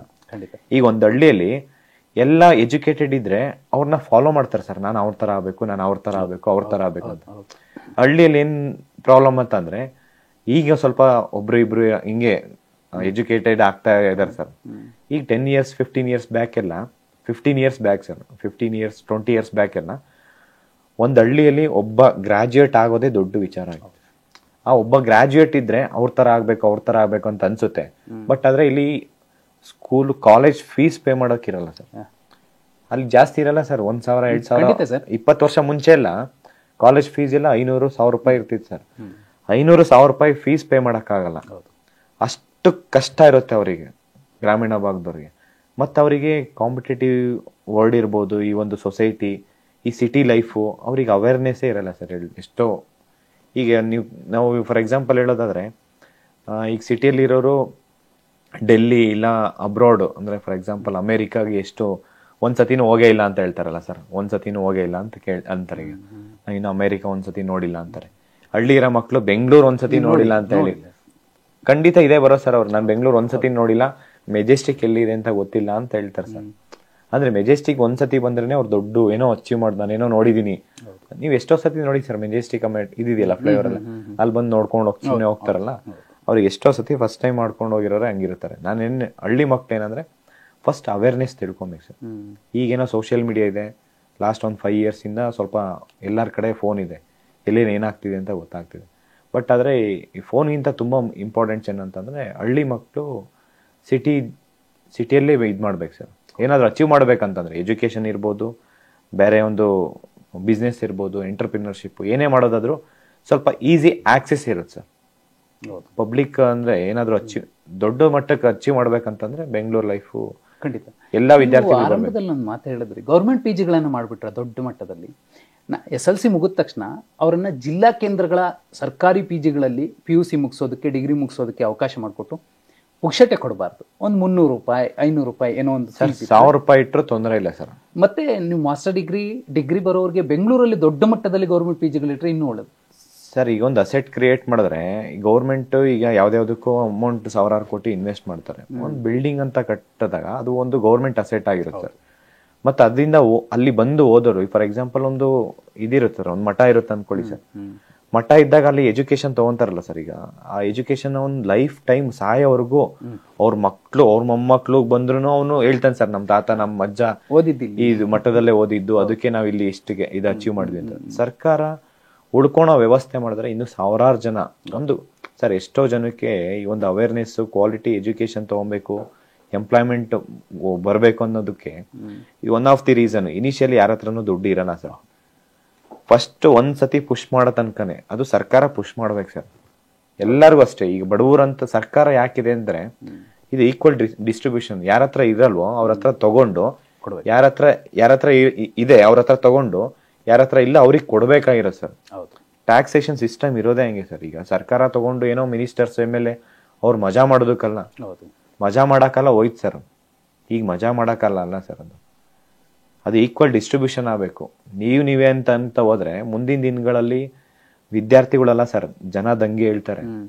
ಯಾಕೆಂದ್ರೆ ಈಗ ನಮ್ ಇರೋ ಟ್ರೆಂಡ್ ಅದೇ ಇರೋ ಸರ್. ಈಗ ಅತಿ ಹೆಚ್ಚು ನೀವು ಆಸೆ ಪಡಕ್ ಹೋದ್ರೆ MLA ಆಗಿರ್ಬೋದು, ಮಿನಿಸ್ಟರ್ಸ್ ಇರ್ಬೋದು, ಜನ ಒಂದು ದಿನ ನಿಮ್ಮನ್ನೇ ಉಳ್ಸಲ್ಲ ಆ ರೀತಿ ಹೋರಾಟ ಮಾಡ್ತಾರೆ ಸರ್. ಯಾಕೆಂದ್ರೆ ಅದು ಯಾವ ಮೂಮೆಂಟ್ ಅಲ್ಲಿ ಆಗುತ್ತೆ ಅಂತ ಹೇಳಕ್ಕಾಗಲ್ಲ ಸರ್ ಅದನ್ನ. ಯಾಕೆಂದ್ರೆ ಭ್ರಷ್ಟಾಚಾರ ಜಾಸ್ತಿ ಆಗಿದೆ. ಬರೀ ನೀವು ದುಡ್ಡಿಂದ ಹೋದ್ರೆ ಯಾವ್ದೇ MLA ಆಗಿರ್ಬೋದು, ಮಿನಿಸ್ಟರ್ ಆಗಿರ್ಬೋದು, ಜನ ಇವತ್ತು ಸೋಷಿಯಲಿ ಅವೇರ್ ಆಗಿದ್ದಾರೆ ಸರ್. ಯಾಕೆಂದ್ರೆ ಇದು ಒಂದು 10 years 5 years ಅಂದ್ರೆ ಒಂದು 5 years ಬಿಫೋರು ಯಾರ ಹತ್ರನೂ ಫೋನೇ ಇರ್ಲಿಲ್ಲ ಸರ್, ಸೋಷಿಯಲ್ ಮೀಡಿಯಾ ಇರ್ಲಿಲ್ಲ. ಯಾರು ಏನಾಗ್ತಿದೆ, ಯಾರು ಎಷ್ಟು ದುಡ್ಡಿದೆ, ಯಾರು ಎಷ್ಟು ಕರಪ್ಟ್ ಮಾಡ್ತಿದ್ದಾರೆ, ಎಲ್ಲೂ ಲೂಟಿ ಮಾಡ್ತಿದ್ದಾರೆ, ಪ್ರತಿಯೊಂದು ಸೋಷಿಯಲ್ ಮೀಡಿಯಾದಲ್ಲಿ ಇವತ್ತು ಅಪ್ಡೇಟ್ ಆಗ್ತಿದೆ. ಜನ ಯಾವ ಮೂಮೆಂಟ್ ಅಲ್ಲಿ ಏನ್ ಬೇಕಾದ್ರೂ ಮಾಡಕ್ ರೆಡಿ ಇದ್ದಾರೆ ಸರ್. ಅಲ್ಟಿಮೇಟ್ ಪೀಪಲ್ಗಿರಷ್ಟು ಸ್ಟ್ರೆಂತ್ ಬೇರೆ ಯಾರಿಗಿರಲ್ಲ ಸರ್. ಮೊನ್ನೆ ಹೋರಾಟದಲ್ಲಿ ನಿಂತು ಹೇಳ್ಬೇಕಾರೆ ನಂಬರ್ ಹೇಳಿದ್ರಿ ಅಕ್ರಲ್ 2,76,386 ಹುದ್ದೆಗಳು ಖಾಲಿ ಇದೆ ಅಂತ. ಕರೆಕ್ಟ್. ಎಷ್ಟು ಇಲಾಖೆಗಳಿಲ್ಲಿದ್ದಾವೆ? ಅದು 43 ಇಲಾಖೆಯಿಂದ ಇದೆ. 43 ಇಲಾಖೆ ಸರ್. ನೀವು ಹೇಳೋ ಲೆಕ್ಕ ನೋಡಿದ್ರೆ ಒಂದು ಸ್ಕೂಲಲ್ಲೂ ಕೂಡ 8 ಜನ ಇರೋ ಶಿಕ್ಷಕರ ಕಡೆ ಒಬ್ಬರೋ ಇಬ್ಬರು ಒದ್ದಾಡ್ತಿರೋ ಚಾನ್ಸಸ್ ಇರುತ್ತೆ. ಅಲ್ಲಿ ನಾವು ಪೀಳಿಗೆಗಳನ್ನು ಸೃಷ್ಟಿಸಬೇಕು. ಅಲ್ಲೇ ಖಾಲಿ ಇದೆ ಅಂದ್ರೆ ಇನ್ನೆಲ್ಲಿಂದ ತಂದು ಯಾವ ತರದ ಪೀಳಿಗೆ ಗುಣಮಟ್ಟದ ಶಿಕ್ಷಣ ಕೊಡ್ತಿದೀವಿ ನಾವು ಸರ್ಕಾರ? ಸರ್ ಸರ್ಕಾರ ಕ್ವಾಲಿಟಿ ಎಜುಕೇಶನ್ ಕೊಡಬೇಕಂದ್ರೆ ಪ್ರಾಪರ್ ಟೀಚರ್ ಇರ್ಬೇಕು. ಖಂಡಿತ.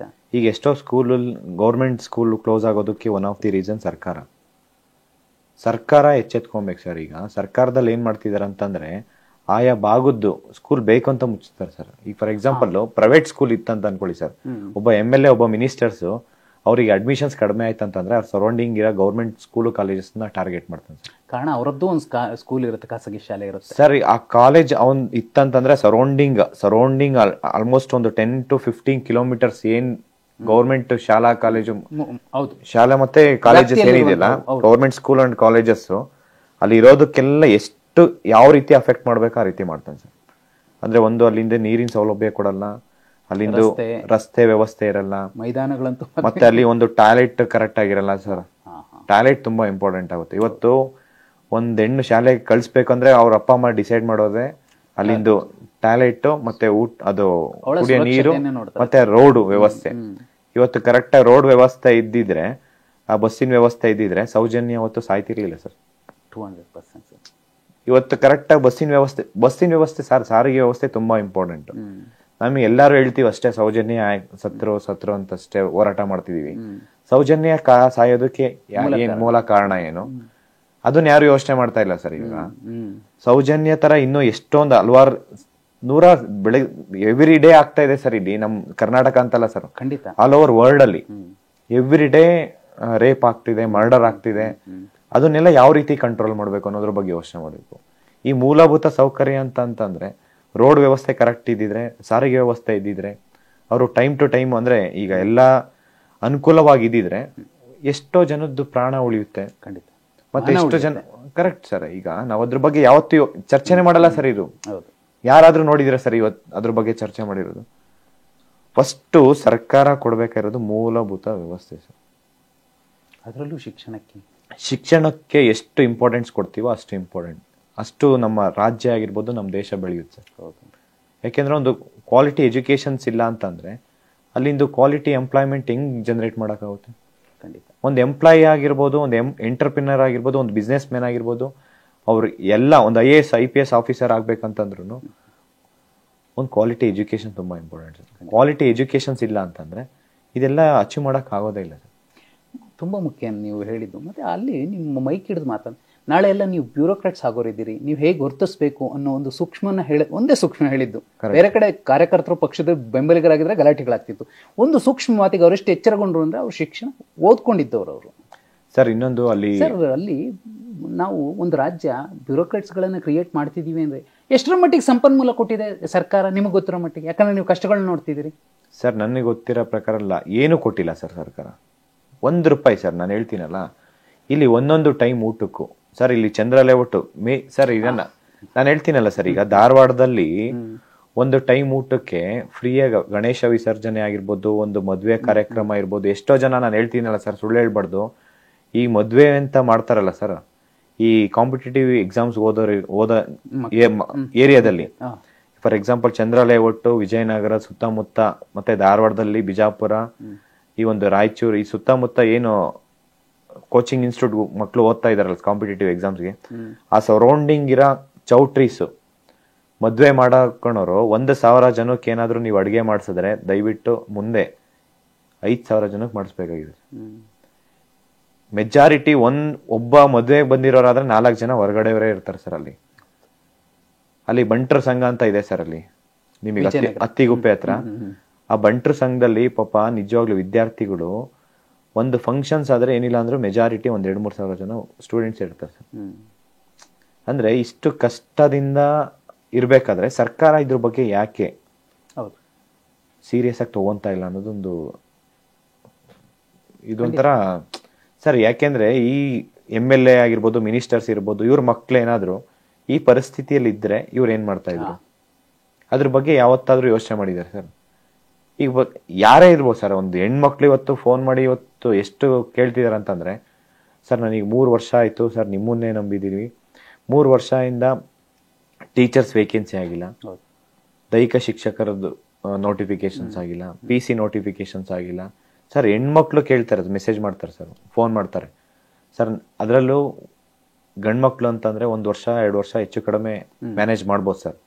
ಹೆಣ್ಮಕ್ಳಿಗೆ ಒಂದು ಅಪ್ಪ ಅಮ್ಮ ರಿಸ್ಟ್ರಿಕ್ಷನ್ ಹಾಕಿರ್ತಾರೆ, 2-3 ವರ್ಷ 4 ವರ್ಷ ಅದರೊಳಗಡೆ ಬಂದ್ಬಿಡಿ ಅಂತ, ಇಲ್ಲಾಂದ್ರೆ ಮದ್ವೆ ಮಾಡ್ತೀನಿ ಅಂತ. ಸಾಮಾಜಿಕ ಸಮಸ್ಯೆಗಳಲ್ಲಿ ಈಗ ಅವ್ರ ಸರ್ 3 ವರ್ಷ 4 ವರ್ಷ ಇವರು ಸರ್ಕಾರ ನೋಟಿಫಿಕೇಶನ್ ಮಾಡಿಲ್ಲ ಅಂತಂದ್ರೆ ಅವ್ರು ಟೀಚರ್ ಆಗ್ಬೇಕು. ನೆಕ್ಸ್ಟ್ ಈಗ ನನಗೆ ಒಂದು ಮೆಸೇಜ್ ನೋಡಿ ಸರ್, ನೆಕ್ಸ್ಟ್ ಜುಲೈಯಲ್ಲಿ ಅಡ್ಮಿಷನ್ ಸ್ಟಾರ್ಟ್ ಆಗುತ್ತಲ್ಲ ಸರ್, ಅಷ್ಟೊತ್ತಿಗೆ ನಾನು ಟೀಚರ್ ಆಗಿ ಅವ್ರ ಮಕ್ಳಿಗೆ ಪಾಠ ಹೇಳ್ಕೊಡ್ಬೇಕು, ಏನಾದ್ರೂ ಮಾಡಿ ನೋಟಿಫಿಕೇಶನ್ ಮಾಡಿಸಿ ಸರ್.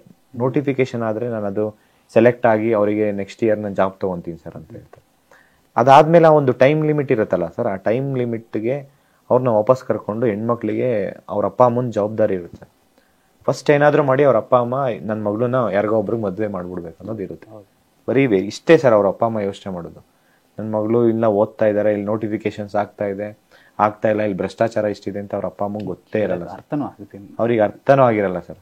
ಅಂತ ಪರಿಸ್ಥಿತಿಯಲ್ಲಿ ಸರ್ಕಾರ 2,76,386 ಹುದ್ದೆ ಖಾಲಿ ಇದ್ದು ಅದರಲ್ಲಿ ಟೀಚರ್ಸ್ ವೇಕೆನ್ಸಿ ಸರ್ 70,727 ಹುದ್ದೆ ಖಾಲಿ ಇದೆ ಸರ್.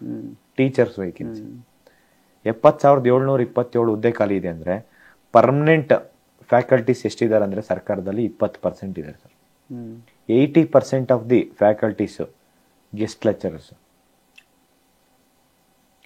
ಅಂದ್ರೆ ಮೊನ್ನೆ ಸುಪ್ರೀಂ ಕೋರ್ಟ್ ಜಡ್ಜ್ಮೆಂಟ್ 3,80,000 ಗುತ್ತಿಗೆ ನೌಕರರ ಅದನ್ನು ಪೋಷಣೆ ಮಾಡೋ ಮೂಲಕ ಇವರು ಏನ್ ಮೆಸೇಜ್ ಕೊಡ್ತಿದ್ದಾರೆ? ಭ್ರಷ್ಟಾಚಾರವನ್ನು ಮತ್ತೆ ಅದೇ ವಿಳಂಬ ನೀತಿಯನ್ನ ಪೋಷಿಸ್ತಿದಾರಲ್ವಾ ಸರ್? ಈಗ ಸರ್ಕಾರ ಈಗ ಸಮಸ್ಯೆ ಬೇಕು ಅಂತ ಹುಟ್ಟಾಕ್ತಾರ, ಇಲ್ಲ ಸಮಸ್ಯೆ ಅದ್ ಬಗೆಹರಿಸಬಾರ್ದು ಅಂತ ಅನ್ಕೊಂತಾರ ಗೊತ್ತಿಲ್ಲ ಸರ್. ಯಾಕೆಂದ್ರೆ ಯೂತ್ಸ್ ಅಂತಂದ್ರೆ ಇವರಿಗೆ ಸರ್ಕಾರ ಎಚ್ಚೆತ್ಕೊಬೇಕು. ಯೂತ್ಸ್ ಪ್ರತಿದಿನ ಪೇಪರ್ ಓದ್ತಾರೆ, ಮತ್ತೆ ಸೋಷಿಯಲ್ ಮೀಡಿಯಾದಲ್ಲಿ ತುಂಬಾ ಅವೇರ್ನೆಸ್ ಇದೆ, ಜಾಗೃತಿ. ಇವಾಗ ಸೋಷಿಯಲ್ ಮೀಡಿಯಾದಲ್ಲಿ ಸರ್ ಪ್ರತಿದಿನ 100 ಯೂಟ್ಯೂಬ್ ಚಾನಲ್ ಕರೆಂಟ್ ಅಫೇರ್ಸ್ ಬರುತ್ತೆ, ಅದ್ರ ಬಗ್ಗೆ ಸಾಕಷ್ಟು ಮಾಹಿತಿ ತಗೊಂತಾರೆ ಇವರು. ಸರ್ಕಾರ ಹೇಳ್ಬೇಕಾದ್ರೆ ಯಾವುದೇ ಒಂದು ಮಾಹಿತಿನ, ಸುಳ್ಳು ಭರವಸೆಗಳು, ಸುಳ್ಳು ಮಾಹಿತಿನ ಇನ್ ಮುಂದೆ ಯಾವುದೇ ಕಾರಣಕ್ಕೂ ಸರ್ಕಾರ, ಯಾವುದೇ ಮಿನಿಸ್ಟರ್ಸ್ ಕೊಡಬಾರ್ದು ಸರ್. ಅವ್ರ ಮೇಲೆ ಏನಾದ್ರೂ ಕೊಡ್ತೀವಿ ಅಂತಂದ್ರೆ ಮುಂದಿನ ದಿನಗಳಲ್ಲಿ ಕಂಟೆಂಪ್ಟ್ ಹೋಗ್ಬೇಕು, ಮತ್ತೆ ಅವ್ರ ವಿರುದ್ಧ ಕಂಪ್ಲೇಂಟ್ ಮಾಡ್ಬೇಕು ಸರ್. ಇದು ಯಾವುದೇ ಮಿನಿಸ್ಟರ್ಸ್ ಇರ್ಬೋದು, MLA ಇರ್ಬೋದು, ಒಂದು ಹೇಳಿಕೆ ಕೊಟ್ಟು ಇಲ್ಲ ನಾನು ಮಾಡ್ತೀನಿ, ಸುಳ್ಳು ಭರವಸೆ. ಫಸ್ಟ್ ಜನ ಕೇಳ್ಬೇಕಾಗಿರೋದು, ಪ್ರಶ್ನೆ ಮಾಡ್ಬೇಕಾಗಿರೋದು, ನೀನ್ ಮಾಡ್ತೀನಿ ಅಂತಂದ್ರೆ ಎಷ್ಟು ದಿನದಲ್ಲಿ ಮಾಡ್ತೀಯ? ಟೈಮ್ ಲಿಮಿಟ್ ಇರಬೇಕು. ಗಡುವು ಕೊಡಲೇಬೇಕು ಸರ್ ಈಗ ಒಂದು ಎಮ್ ಎಲ್ ಎ ಆದರೆ ಜನ ಎಲೆಕ್ಟ್ ಮಾಡಿದಾಗ, ಪೀಪಲ್ ಎಲೆಕ್ಟ್ ಮಾಡಿದಾಗ ಏನು 50 ವರ್ಷ ಕಂಟಿನ್ಯೂಷನ್ ಇರಲ್ಲ sir. There is a time period ಇರುತ್ತೆ, 5 years. 5 years ಇರುತ್ತಂತಂದ್ರೆ ಯಾವುದೇ ಒಂದು ಹೇಳಿಕೆ ಕೊಡಬೇಕಾದ್ರೆ ಅದಕ್ಕೊಂದು ಟೈಮ್ ಲಿಮಿಟ್ ಇಟ್ಕೊಬೇಕು. ಯಾಕಂದ್ರೆ ಗೌರ್ಮೆಂಟ್ ಅಥಾರಿಟಿ ಅಂದಾಗ ಒಂದು ಎಮ್ ಎಲ್ ಎ ಆಗಿರ್ಬೋದು, ಒಂದು ಮಿನಿಸ್ಟರ್ಸ್, ಒಂದು ಕಾನ್ಸ್ಟಿಟ್ಯೂಷನಲ್ ಪೋಸ್ಟ್. ಅದು ಜನ ಅದು ಒಂದು ನಂಬಿಕೆಯಿಂದ ಎಲೆಕ್ಟ್ ಮಾಡಿರ್ತಾರೆ ಸರ್. ಜನ ಎಲೆಕ್ಟ್ ಮಾಡಿದಾಗ ಅದು ನಾವು ನಂಬಿಕೆ ಉಳಿಸ್ಕೊಬೇಕಂತಂದ್ರೆ ಒಂದು ಟೈಮ್ ಪೀರಿಯಡ್ ಇರಬೇಕು. ಒಂದು ಪ್ರತಿಯೊಂದು ಸ್ಟೇಟ್ಮೆಂಟ್ಸ್ ಅಲ್ಲೂ ಮಿನಿಸ್ಟರ್ಸು ಮಧು ಬಂಗಾರಪ್ಪ ಸರ್ ಹೇಳ್ತಾರೆ ಅಂತಂದ್ರೆ ಒಂದೊಂದು ದಿನಕ್ಕೆ ಒಂದೊಂದು ಹೇಳಿಕೆ ಸರ್.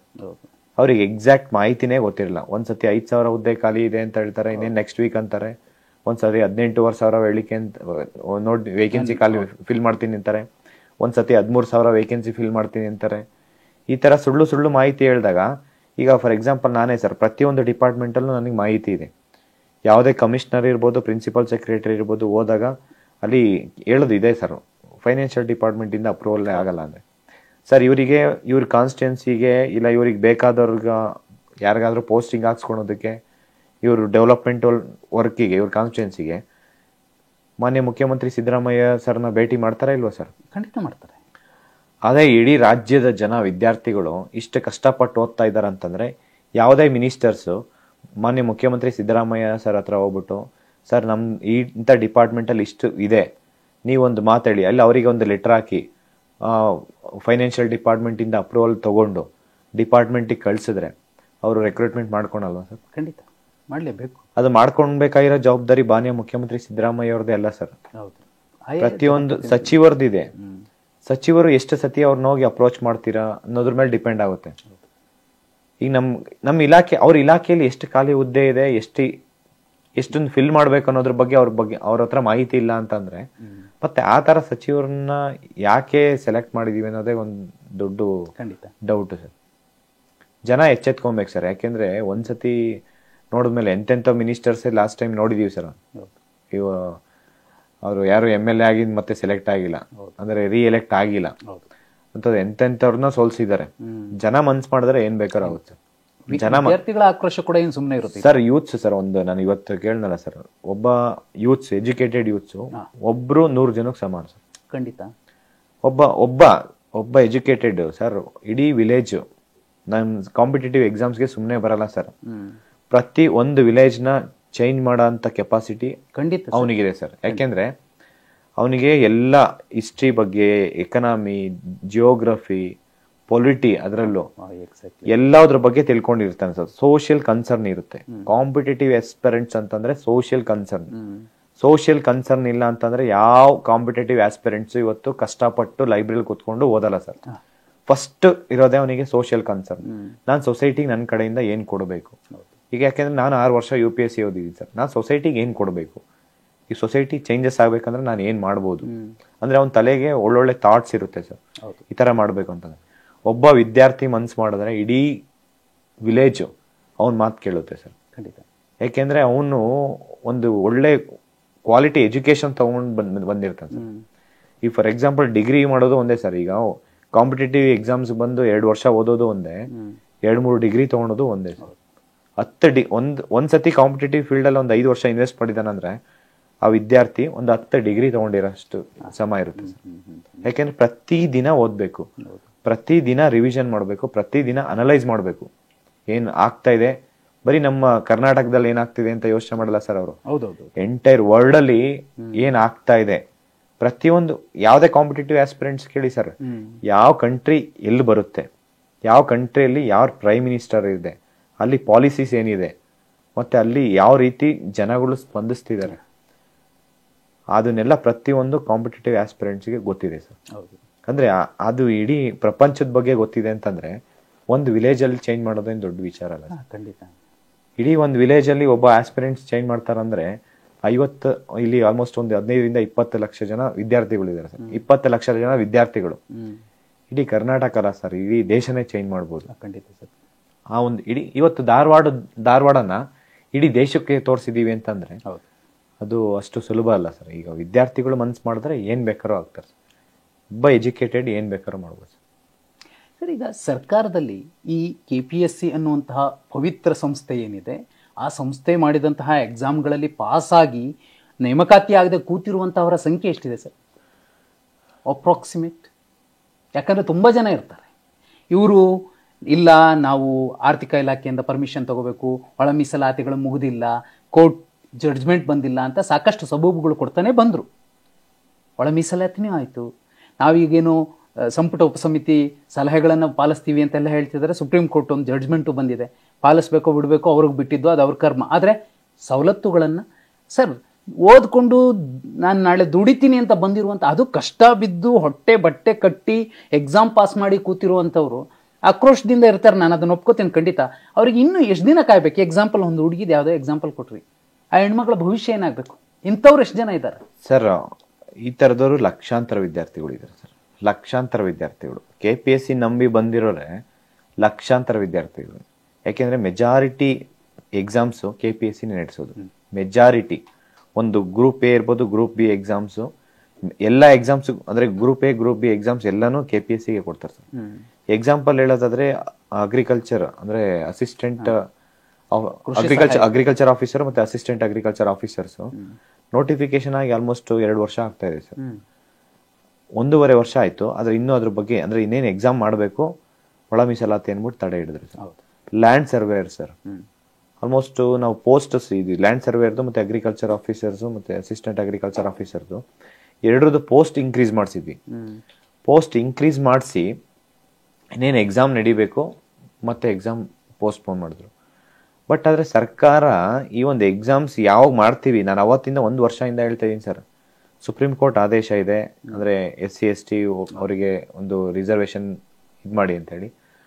ನಾನು 1 ವರ್ಷದಿಂದ ಹೇಳ್ತಾ ಇದ್ದೀನಿ ಸರ್ ಸರ್ಕಾರಕ್ಕೆ, ಒಳ ಮೀಸಲಾತಿ ಒಳಗೊಂಡಂತೆ ಒಂದು ಆರ್ಡರ್ ಪಾಸ್ ಮಾಡಿ, ಎಲ್ಲ ನೇಮಕಾತಿಗೂ ಅನ್ವಯ ಆಗುತ್ತೆ ಸರ್. ಇದರಲ್ಲಿ ಇನ್ನೊಂದು ಮಿಸ್ಟೇಕ್ಸ್ ಇದೆ ಸರ್. ಈಗ 50ರಿಂದ 56% ಒಂದು ರಿಸರ್ವೇಷನ್, ಅದು ಅಂದ್ರೆ ಒಳಗೊಂಡಂತೆ 9th ಶೆಡ್ಯೂಲ್ ಸೇರ್ಕೊಂಡಿಲ್ಲ ಸರ್, ಸೇರಿಲ್ಲ. OBC ಒಳಗೊಂಡಂತೆ ಅದು ಸರ್. ಅದು 50ಯಿಂದ 56% ಆರ್ಡಿನೆನ್ಸ್ ಪಾಸ್ ಮಾಡಿದ್ರು ಸರ್. ಅಂದ್ರೆ 2022ರಲ್ಲಿ ಗವರ್ನರ್ ಇಂದ ಆರ್ಡಿನೆನ್ಸ್ ಪಾಸ್ ಮಾಡಿ ಅದು ಅಸೆಂಬ್ಲಿಯಲ್ಲಿ ಬಿಲ್ ಪಾಸ್ ಆಗಬೇಕಾಯ್ತು. ಅಂದ್ರೆ ಬಿಲ್ ಪಾಸ್ ಮಾಡಿ ಆಕ್ಟ್ ಆಗಬೇಕಾಯ್ತು, ಮತ್ತು 9th ಶೆಡ್ಯೂಲ್ ಅಲ್ಲಿ ಸೇರ್ಬೇಕಾಯ್ತು. ಆದ್ರೆ ಅದು ಅವರು ಮಾಡಿಲ್ಲ. ಸರ್ಕಾರ ಮಾಡದೇ ಇರೋದ್ರೆ 6 ಮಂತ್ ಟೈಮ್ ಪೀರಿಯಡ್ ಹೋಯ್ತು. ಅದನ್ನ ಹಂಗೆ ಕಂಟಿನ್ಯೂಷನ್ ಮಾಡ್ಕೊಂಡ್ಬಂದ್ರು, ಅದನ್ನೇ ಅಪ್ಲೈ ಮಾಡ್ತಾ. ಇಲ್ಲಿವರೆಗೂ ಯಾರು ಅದ್ರ ಬಗ್ಗೆ ಏನು ತಲೆ ಕೆಡಿಸ್ಕೊಂಡಿರಲಿಲ್ಲ ಸರ್. ರೀಸೆಂಟ್ಲಿ ಮಧು ಅಂತ ಇದ್ದಾರೆ ಸರ್, ಮಧು ಕೇಸ್ ಅಂತ ಹೇಳಿ. ಮಧು ಅವರು ಕ್ಯಾಟ್ಗೆ ಹೋಗಿದ್ರು ಕರ್ನಾಟಕ ಅಡ್ಮಿನಿಸ್ಟ್ರೇಟಿವ್ ಟ್ರಿಬ್ಯುನಲ್. ಅಲ್ಲಿ KS ನೋಟಿಫಿಕೇಶನ್ ಕ್ವಾಶ್ ಮಾಡ್ತು ಸರ್ ಅದನ್ನು. ಬಿಕಾಸ್ ಇದು ನೋಟಿಫಿಕೇಶನ್ಸೇ ಕರೆಕ್ಟ್ ಇಲ್ಲ ಅಂತಂದ್ರೆ ಆಲ್ಮೋಸ್ಟ್ ಎಲ್ಲ ನೋಟಿಫಿಕೇಶನ್ಸ್ ಕ್ಯಾನ್ಸಲ್ ಆದಂಗೆ ಸರ್. ಆ ರೀತಿ ಪರಿಸ್ಥಿತಿ ಇರುತ್ತೆ. ವಿದ್ಯಾರ್ಥಿ ಇವಾಗ ಒಂದ್ಸತಿ ಪಾಸ್ ಆದ್ಮೇಲೆ ಅವನು ಎಷ್ಟು ವರ್ಷದ ಪರಿಶ್ರಮ ಇರುತ್ತೆ ಸರ್, ಅದು ಶ್ರಮ ಇರುತ್ತದು. ಆ ಶ್ರಮದಿಂದ ಒಂದು ಎಕ್ಸಾಮ್ ಪಾಸ್ ಮಾಡೋಕ್ಕಾಗುತ್ತೆ. ಈ ಥರ ಎಲ್ಲ ಆದಾಗ ಸರ್ಕಾರ ಆಗಿರ್ಬೋದು, KPSC ಆಗಿರ್ಬೋದು, ಒಂದ್ಸತಿ ಕುತ್ಕೊಂಡು ಇಲ್ಲ ಎಲ್ಲ ಪೊಲಿಟಿಷಿಯನ್ಸು ಸರ್ ಈಗ ಒಳ್ಳೇದು ಮಾಡ್ತೀನಿ ಅಂತಂದ್ರೆ ಎಂಥ ಆಪೋಸಿಷನ್ ಲೀಡ್ರು, ಈಗ ಅಪೋಸಿಷನ್ ಲೀಡರ್ಲಿ ಎಷ್ಟೇ ಅವ್ನು ನಮ್ಗೆ ಆಗಲ್ಲ ಅಂತ ಅಂದ್ರೂ ಜನಗಳು ಒಳ್ಳೇದಾಗುತ್ತಂದ್ರೆ ಎಲ್ಲ ಕುತ್ಕೊಂಡು ಚರ್ಚೆ ಮಾಡಿದಾಗ ಆ ಸಮಸ್ಯೆ ಬಗೆಹರಿಯುತ್ತೆ ಸರ್.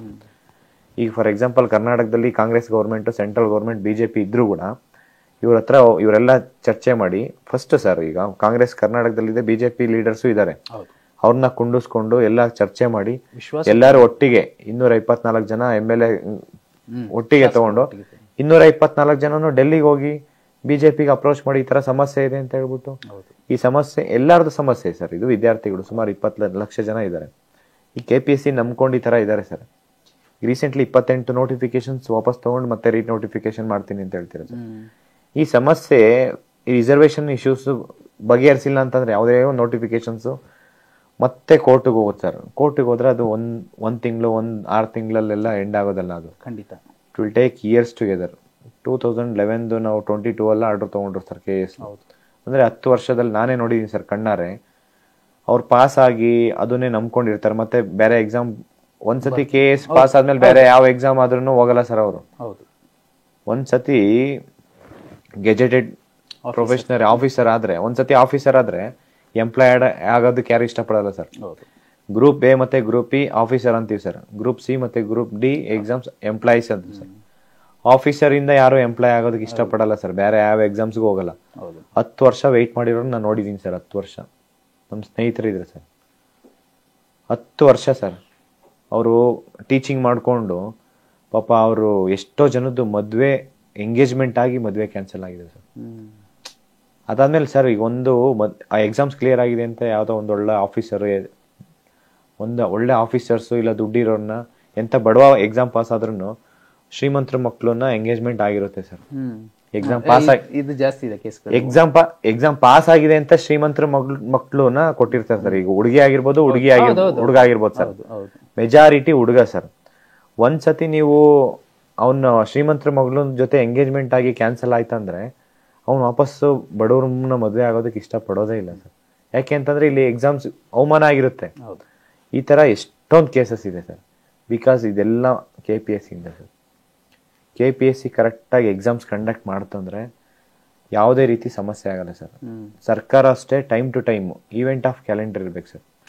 ಒಂದು calendar time to time sir. ಈಗ ಫಾರ್ ಎಕ್ಸಾಂಪಲ್ ಇಲ್ಲಿಂದ ಧಾರವಾಡ ಹೋಗ್ಬೇಕು, ಇಲ್ಲ ಇಲ್ಲಿಂದ ಬೀದರ್ ಹೋಗ್ಬೇಕಂದ್ರೆ ಒಂದು ಟೈಮ್ ಲಿಮಿಟ್ ಇರುತ್ತೆ ಸರ್. ಈಗ ಫಾರ್ ಎಕ್ಸಾಂಪಲ್ ನಾವು ಟ್ರೈನಲ್ಲಿ ಹೋಗ್ತೀವ, ಬಸ್ಸಲ್ಲಿ ಹೋಗ್ತೀವ, ಫ್ಲೈಟಲ್ಲಿ ಹೋಗ್ತೀವ, ಡಿಸೈಡ್ ಮಾಡ್ತೀವಿ.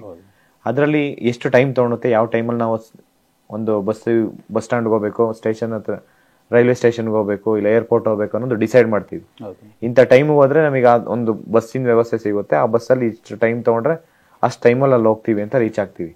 ಇಲ್ಲಿ ಎಕ್ಸಾಮ್ ಬರೆಯಕ್ಕೆ ಬರ್ತೀವಿ. ಎಕ್ಸಾಮ್ ಬರೆಯಕ್ಕೆ ಬಂದಾಗ ಒಂದೊಂದು ಎಕ್ಸಾಮ್ಸ್ 3 ವರ್ಷ, 5 ವರ್ಷ, 10 ವರ್ಷ ತೊಗೊಂಡ್ರೆ ಅವ್ನು ಎಷ್ಟೋ ಜನ ಎಕ್ಸಾಮ್ ಬರ್ದಿರೋನು ರಿಸಲ್ಟ್ಸ್ ಬರೋಷ್ಟೊತ್ತಿಗೆ ಸತ್ತೇ ಹೋಗಿರ್ತಾರೆ ಸರ್. ಸೀರಿಯಸ್ಲಿ ಸರ್, ಇದು ರಿಯಾಲಿಟಿ ಹೇಳ್ತೀನಿ ಸರ್ ಇದು. ಮತ್ತೆ ಸರ್ ಇಲ್ಲಿ ಕಾಂಪಿಟೇಟಿವ್ ಎಕ್ಸಾಮ್ಸ್ ಬಂದಾಗ ತುಂಬಾ ಸ್ಟ್ರೆಸ್ ತಗೊಂಡು ಎಕ್ಸಾಮ್ ಓದಿರ್ತಾರೆ sir. Day and night proper nutrition food ಇರಲ್ಲ ಸರ್. ಫಸ್ಟ್ ಫುಡ್ಡೇ ಇರಲ್ಲ, ನ್ಯೂಟ್ರಿಷನ್ ಫುಡ್ಡೇ ಸಿಗಲ್ಲ ಸರ್. ಈ ನ್ಯೂಟ್ರಿಷನ್ ಫುಡ್ ಎಲ್ಲಿ ಸಿಗುತ್ತೆ ಸರ್? ನ್ಯೂಟ್ರಿಷನ್ ಫುಡ್ ಇಲ್ಲ ಅಂತಂದ್ರೆ ಈಗ ಅವನಿಗೆ ಒಂದು 35 ಇಯರ್ಸ್ ಆಗಿರುತ್ತೆ ಅಂತ ನೋಡಿ ಸರ್. ಅವ್ರು ನೋಡಕ್ ಒಂದು 45, 50 ಈ ತರ ಕಾಣಿಸ್ತಾರೆ. ಎಷ್ಟೋ ಜನ ಇವತ್ತು ಓದಕ್ ಬಂದಿರೋರು ಅವ್ರ ತಲೆಯಲ್ಲಿ ಕೂದಲೇ ಇರಲ್ಲ ಸರ್. ಈಗ ಅವನೊಂದು ಜಾಬ್ ತಗೊಂಡು ಫಸ್ಟ್ ಅವನು ಟ್ರೀಟ್ಮೆಂಟ್ಗೆ ಒಂದು 2 ವರ್ಷದ್ದು ಸಂಬಳ ಇನ್ವೆಸ್ಟ್ ಮಾಡ್ಬೇಕು ಸರ್, ಬರೀ ಅವನ ಹೆಲ್ತ್ಗೆ. ಆ ರೀತಿ ಪರಿಸ್ಥಿತಿ ಯಾರು ತಗೊಂಡ್ಬಂದಿದ್ದಾರೆ ಸರ್?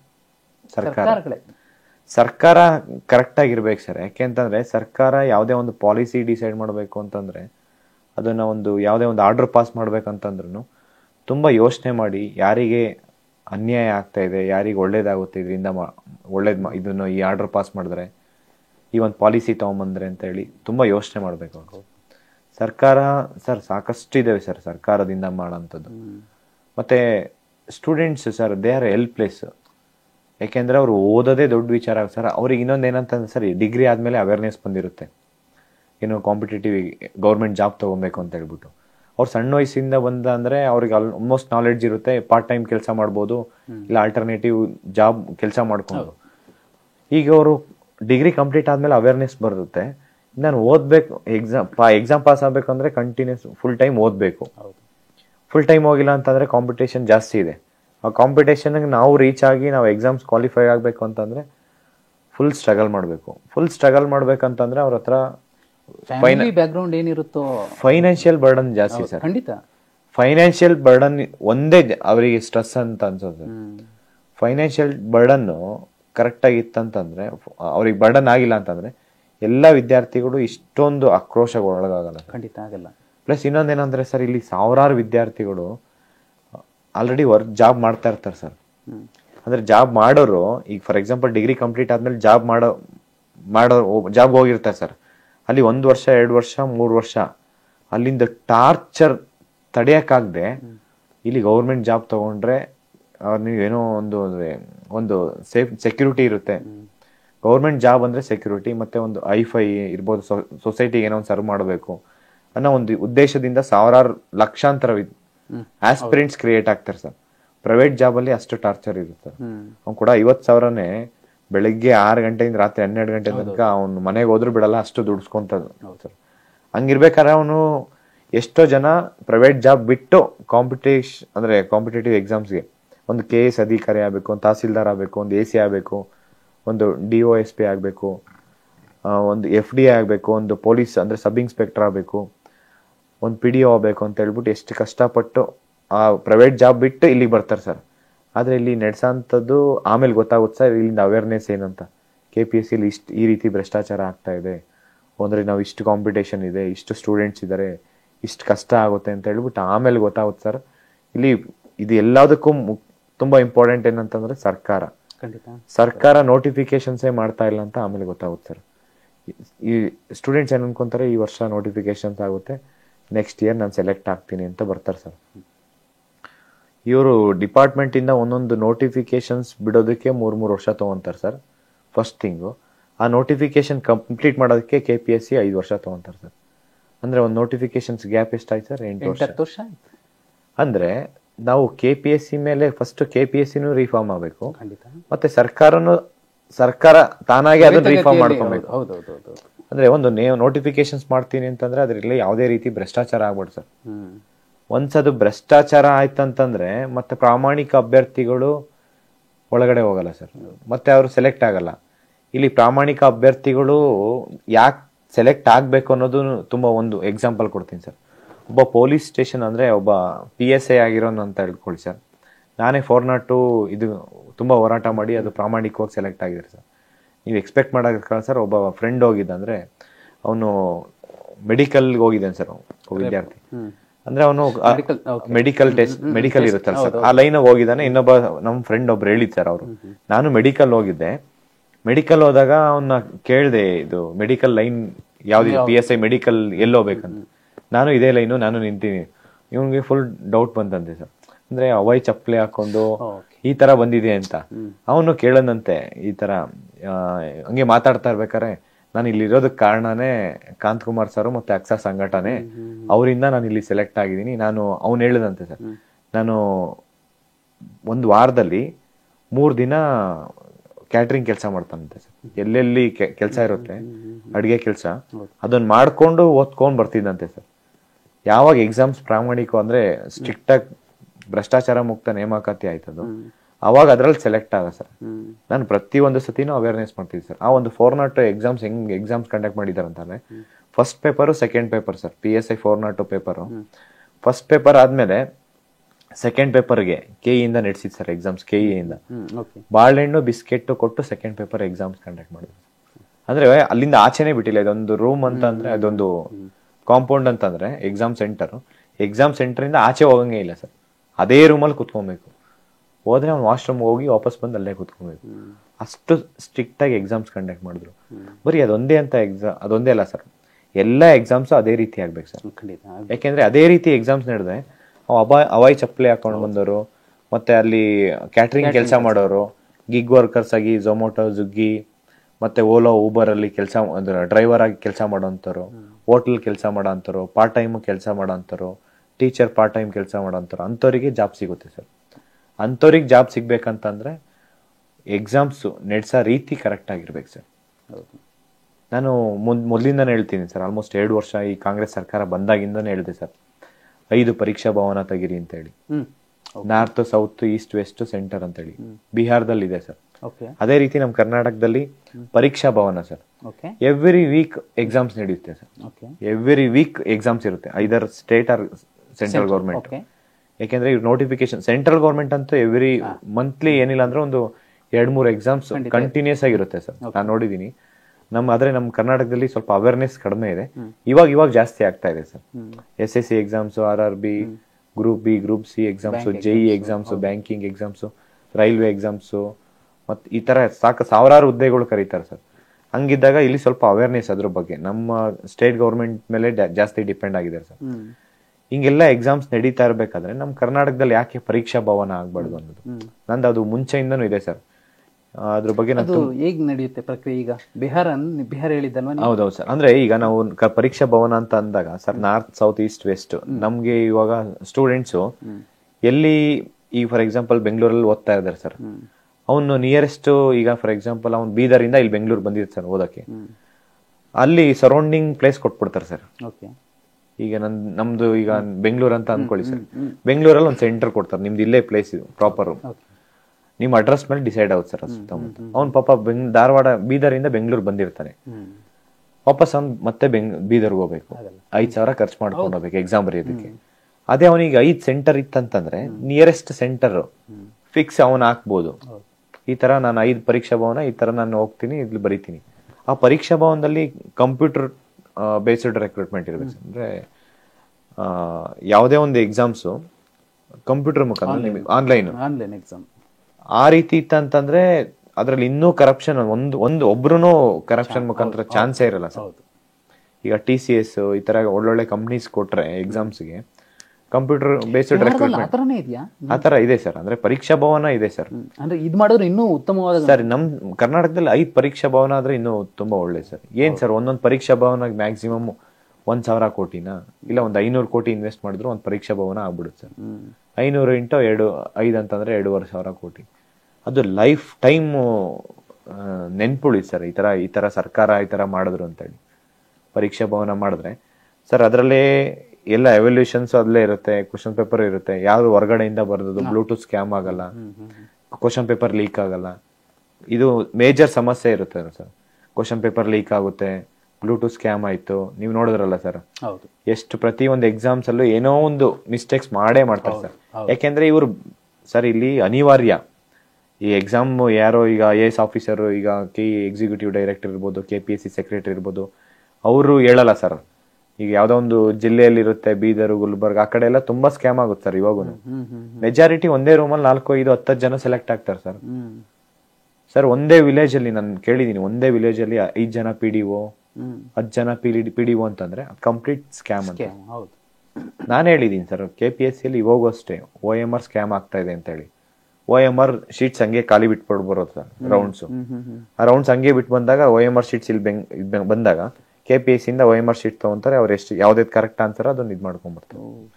ಅದ್ ಫಿಲ್ ಮಾಡ್ಬಿಟ್ರೆ ವಿತಿನ್ ಓವರ್ ನೈಟ್ ಅವ್ನು ಪಾಸ್ ಆಗ್ಬಿಡ್ತಾರೆ ಸರ್ ಎಕ್ಸಾಮ್. ಸರ್ ನಿಮ್ಗೆ ಗೊತ್ತಿಲ್ಲ KS ಎಕ್ಸಾಮ್ಸ್ ಅಲ್ಲಿ ಪ್ರಿಲಿಮ್ಸು OMR ತಿದ್ತಾರೆ ಸರ್. ಪ್ರಿಲಿಮ್ಸ್ ಮೇನ್ಸ್ ಎಕ್ಸಾಮ್ಸ್ ಅಲ್ಲಿ ಕ್ವಶನ್ ಬಂಡಲ್ ಇರುತ್ತೆ ಸರ್, ಬುಕ್ಲೆಟ್, ಆನ್ಸರ್ ಬುಕ್ಲೆಟ್, ಅದನ್ನ ತಗೊಂಬಂದು ಮನೇಲಿ ಕುತ್ಕೊಂಡು ಬರ್ಸ್ಕೊಂಡು ಸರ್ ಮೆಂಬರ್ಸ್ ಮನೆಯಲ್ಲಿ ಕ್ಯಾಂಡಿಡೇಟ್ ಕರ್ಸಿ ಅವಂದೇ ಕ್ಯಾಂಡಿಡೇಟ್ಸ್ ಆನ್ಸರ್ಸ್ ಕೊಟ್ಟು ಅವಂದೇ ಬರ್ಸಿ ತಗೊಂಡೋಗಿ ಕೊಟ್ರೆ ನೋಡ್ಕೊಂಡ್ ಬರೆದ್ರೆ ಎಷ್ಟು ಬೇಕಾದ್ರೂ ಮಾರ್ಕ್ಸ್ ಬರುತ್ತೆ. ಔಟ್ ಆಫ್ ಔಟ್ ತಗೊಬೋದು. ನಮಗೆ ಇಲ್ಲಿ ಬೇಕಾಗಿರೋದು 50% ಸರ್. KPSC ಆಗಿರ್ಬೋದು, UPSC exam sir maximum 50%. 250 marks ಇತ್ತಂದ್ರೆ ಫಾರ್ ಎಕ್ಸಾಂಪಲ್ 2,000 ಮಾರ್ಕ್ಸ್ ಇತ್ತಂದ್ರೆ 1,000 ಮಾರ್ಕ್ಸ್ ತಗೊಂಡ್ರೆ ಅವ್ನು 50% ಸರ್, ಅವನೇ ಫಸ್ಟ್ ರ್ಯಾಂಕ್. ಅಂದ್ರೆ ಈ ಕಾಂಪಿಟೇಟಿವ್ ಎಕ್ಸಾಮ್ಸ್ ಅಂದ್ರೆ ಸರ್, ಯಾಕಂದ್ರೆ ಇಂಡಿಯಾದಲ್ಲಿ ಟಫೆಸ್ಟ್ ಎಕ್ಸಾಮ್ಸ್ UPSC, ನಮ್ ಕರ್ನಾಟಕದಲ್ಲಿ ಟಫೆಸ್ಟ್ ಎಕ್ಸಾಮ್ಸ್ KS ಎಕ್ಸಾಮ್ಸ್. ಈ ರೀತಿ ಏನಂದ್ರೆ ಒಂದು 50% ಸ್ಕೋರ್ ಮಾಡಿದ್ರೆ ಅವನು ಫಸ್ಟ್ ರ್ಯಾಂಕ್ ಇರ್ತಾನೆ ಸರ್. ಆ ರೀತಿ ಇರ್ಬೇಕಂದ್ರೆ ಇವ್ನು ತಗೊಂಡೋಗಿ ಬುಕ್ಲೆಟೇ ತಗೊಂಡೋಗಿ ಮನೆಗೆ ಬರ್ಸ್ಕೊಂಡ್ಬಂದ್ರೆ ಎಷ್ಟು ಬೇಕಾಗಿ ಎವ್ಯಾಲ್ಯೂಷನ್ ಎಂತ ಸ್ಟ್ರಿಕ್ಟ್ ಎವ್ಯಾಲ್ಯೂಟರ್ ಬಂದ್ರು ಅವ್ನು ಫುಲ್ ಮಾರ್ಕ್ಸ್ ಕೊಡ್ಲೇಬೇಕಾಗುತ್ತೆ ಸರ್. ಅಂದ್ರೆ 50%ಗಿಂತ ಸ್ವಲ್ಪ ಜಾಸ್ತಿನೇ ಮಾರ್ಕ್ಸ್ ಕೊಡ್ತಾನೆ. ಆಬ್ವಿಯಸ್ಲಿ ಅವ್ನು ಫಸ್ಟ್ ಇರ್ತಾನೆ. ಅದಾದ್ಮೇಲೆ ಇಂಟರ್ವ್ಯೂ ಇಲ್ಲ ಸರ್. ಇಂಟರ್ವ್ಯೂ ಅಲ್ಲಿ ಕೋಟಿ ಡೀಲ್ ಆಗುತ್ತೆ ಸರ್. ದುಡ್ಡು ಒಂದೊಂದು 50 ಲಕ್ಷ, 1 ಕೋಟಿ, 2 ಕೋಟಿ, ಶಾದಿ ಭಾಗ್ಯ ಸರ್. ಈಗ ಫಾರ್ ಎಕ್ಸಾಂಪಲ್ ಒಂದು ಹುಡುಗ ಅವ್ರು ಕಮ್ಯುನಿಟಿ ವೈಸ್ ಇರುತ್ತೆ ಸರ್ ಇದು ಸೀಟ್ಸ್. ಯಾರಾದ್ರೂ ಕಮ್ಯುನಿಟಿ ಇತ್ತಂದ್ರೆ ಒಬ್ಬ ಮಿನಿಸ್ಟರ್ಸ್ ಮಗ, MLA ಮಗ, ಇಲ್ಲ ಮೆಂಬರ್ ಮಕ್ಳು ಕೌಂಟ್ ಆಗುತ್ತೆ ಸರ್. ನಾನು ಹೇಳಿದವ್ರಿಗೆ ಒಬ್ರು ಮದ್ವೆ ಆಗ್ಬೇಕಂತಂದ್ರೆ ನೀ ಈಗ ತಗೋ ಆಯ್ತು. ಇಂಥವ್ರಿಗೆ ಇಂಟರ್ವ್ಯೂ ಅಟೆಂಡ್ ಆಗಿಲ್ಲ ಅಂತಂದ್ರೆ ಕೊಡ್ತಾರೆ ಸರ್ ಅವರು. ಇಂಟರ್ವ್ಯೂ ನೀವೇನು ಮಾತಾಡೋದಂಗೆ ಇಲ್ಲ ಸರ್. ಸುಮ್ನೆ ಅಟೆಂಡ್ ಆಗು, ಸುಮ್ನೆ ಕುತ್ಕೊಂಡು ಮನೆಗೆ ಹೋದ್ರೆ ಸಾಕು, ಏನು ಮಾತಾಡೋದೇ ಸರ್. ಮತ್ತೆ ಎಕ್ಸ್ಟ್ರಾ ಕ್ವಶನ್ಸ್ ಕೇಳಲ್ಲ ಸರ್ ಅವ್ರನ್ನ. ಅಲ್ಲಿ ಮೊದಲೇ ಪ್ರೀ ಪ್ಲಾನ್ ಇರುತ್ತಲ್ಲ ಕಮಿಟಿ ಅಂತಂದ್ರೆ ಮೆಂಬರ್ಸ್ ಅಷ್ಟು ವರ್ಸ್ಟ್ ಇದೆ ಸರ್. ಈಗ ಮೆಂಬರ್ಸ್ ಹೆಂಗ್ ಬರ್ತಾರ ಅಂತಂದ್ರೆ, ಈಗ ಸರ್ಕಾರ ಅಪಾಯಿಂಟ್ ಮಾಡೋದು, ಸರ್ಕಾರ ಯಾರಿಗೆ ಬೇಕಾ ಅವ್ರಿಗೆ ಅಪಾಯಿಂಟ್ ಮಾಡುತ್ತೆ. ಅದರಲ್ಲಿ ದೇರ್ ಇಸ್ ನೋ ಕ್ವಾಲಿಫಿಕೇಶನ್ಸ್ ಇಲ್ಲ. ಸರ್ಕಾರದಲ್ಲಿ ಮಂತ್ರಿಗಳಿಗೆ ಇವರಿಗೆ ಎಷ್ಟು ಕೋಟಿ ದುಡ್ಡು ಕೊಡ್ತೀರಾ ಅನ್ನೋದು ಇಂಪಾರ್ಟೆಂಟು. ಮತ್ತೆ ಇವರಿಗೆ ಸರ್ಕಾರ ಹೇಳ್ದಂಗೆ ಅವರು ಮೆಂಬರ್ಸ್ ಕೇಳಬೇಕಾಗುತ್ತೆ. ಯಾಕೆಂದ್ರೆ ಸರ್ಕಾರದಲ್ಲಿ ಇರೋ MLA MPಗಳು ಮಿನಿಸ್ಟರ್ಸ್ ಅವ್ರು ಹೇಳ್ದವ್ರಿಗೆ ಅವ್ರು ಜಾಬ್ ಕೊಡ್ಬೇಕಲ್ಲ ಸರ್. ನಾನೇ ನೋಡಿದ್ದೀನಲ್ಲ ಸರ್. ಈಗ 2,300 ಜನಕ್ಕೆ BMTCದು ಆರ್ಡರ್ ಕಾಪಿ ಕೊಡ್ಸಿದೆ ಸರ್. KE ಇಂದ ಎಕ್ಸಾಮ್ಸ್ ಆಗಿದೆ ಸರ್. ಅದು ವಿತ್ ಸ್ಕೋರ್ ಲಿಸ್ಟ್, ಪ್ರತಿಯೊಬ್ಬರದ್ದು ಸ್ಕೋರ್ ಲಿಸ್ಟ್ ಬಿಡಿಸಿದೆ. ನಾನು ಅಲ್ಲೋಗಿ ರೆಕ್ರೂಟ್ಮೆಂಟ್ MD ಮೀಟ್ ಮಾಡಿದ್ದೆ ಸರ್, PMTCದು. ಅವ್ರು ಏನು ಹೇಳಿದ್ರು ಅಂತಂದ್ರೆ, ತುಂಬಾ ಜನ ನನಗೆ MLA ಮಿನಿಸ್ಟರ್ಸ್ ಕಾಲ್ ಮಾಡಿದ್ರು ಅಂದ್ರು ಸರ್. ನನ್ಗೊಂದು ಪೋಸ್ಟ್ ಇದೆ, ಒಂದಷ್ಟು ಜನ ಹುಡುಗರು ಇದ್ದಾರೆ, ಅವ್ರನ್ನ ಸೇರಿಸಿ ಅಂತ ಹೇಳ್ಬಿಟ್ಟು. ಯಾಕೆಂದ್ರೆ ನಾನು ಅವ್ರಿಗೆ ಹೇಳಿದೆ MD ಅವರಿಗೆ, ನೀವು ಒಂದು ಪೋಸ್ಟ್ ಆ ಕಡೆನೂ ತೊಗೊಳಕ್ಕಾಗಲ್ಲ, ಈ ಕಡೆನೂ ತೊಗೊಳಕ್ಕಾಗಲ್ಲ. ಎಲ್ಲರದು ಇಂಡಿವಿಜುವಲ್ ಸ್ಕೋರ್ ಲಿಸ್ಟ್ ಬಿಡಿಸಿದ್ವಿ ಸರ್. ಸಂಘಟನೆಯಿಂದ. ಅಂದ್ರೆ ಕಂಟಿನ್ಯೂಸ್ ಆಗಿ ವರ್ಕ್ ಮಾಡಿದ್ವಿ ಸರ್ ನಾವು. ಇಲ್ಲಾಂದ್ರೆ ಪ್ರೊಟೆಸ್ಟ್ ಮಾಡ್ತೀವಿ, ಯಾರನ್ನೂ ನಾವು ಬಿಡಲ್ಲ ಸರ್. ನಾವು ಅಲ್ಪ ಸ್ವಲ್ಪ ಕರಪ್ಷನ್ ಆಗುತ್ತೆ ಅಂದಾಗ KE executive director Ramya madam ಇದ್ರು ಸರ್ ಮುಂಚೆ. ನನ್ನ ಡೈರೆಕ್ಟ್ ಆಗ ನಾವು ಲಕ್ಷಾಂತರ ವಿದ್ಯಾರ್ಥಿಗಳಿಗೆ ಎಕ್ಸಾಮ್ ಮಾಡ್ತೀವಿ, ಅಲ್ಪ ಸ್ವಲ್ಪ ಕರಪ್ಷನ್ ಆಗುತ್ತೆ.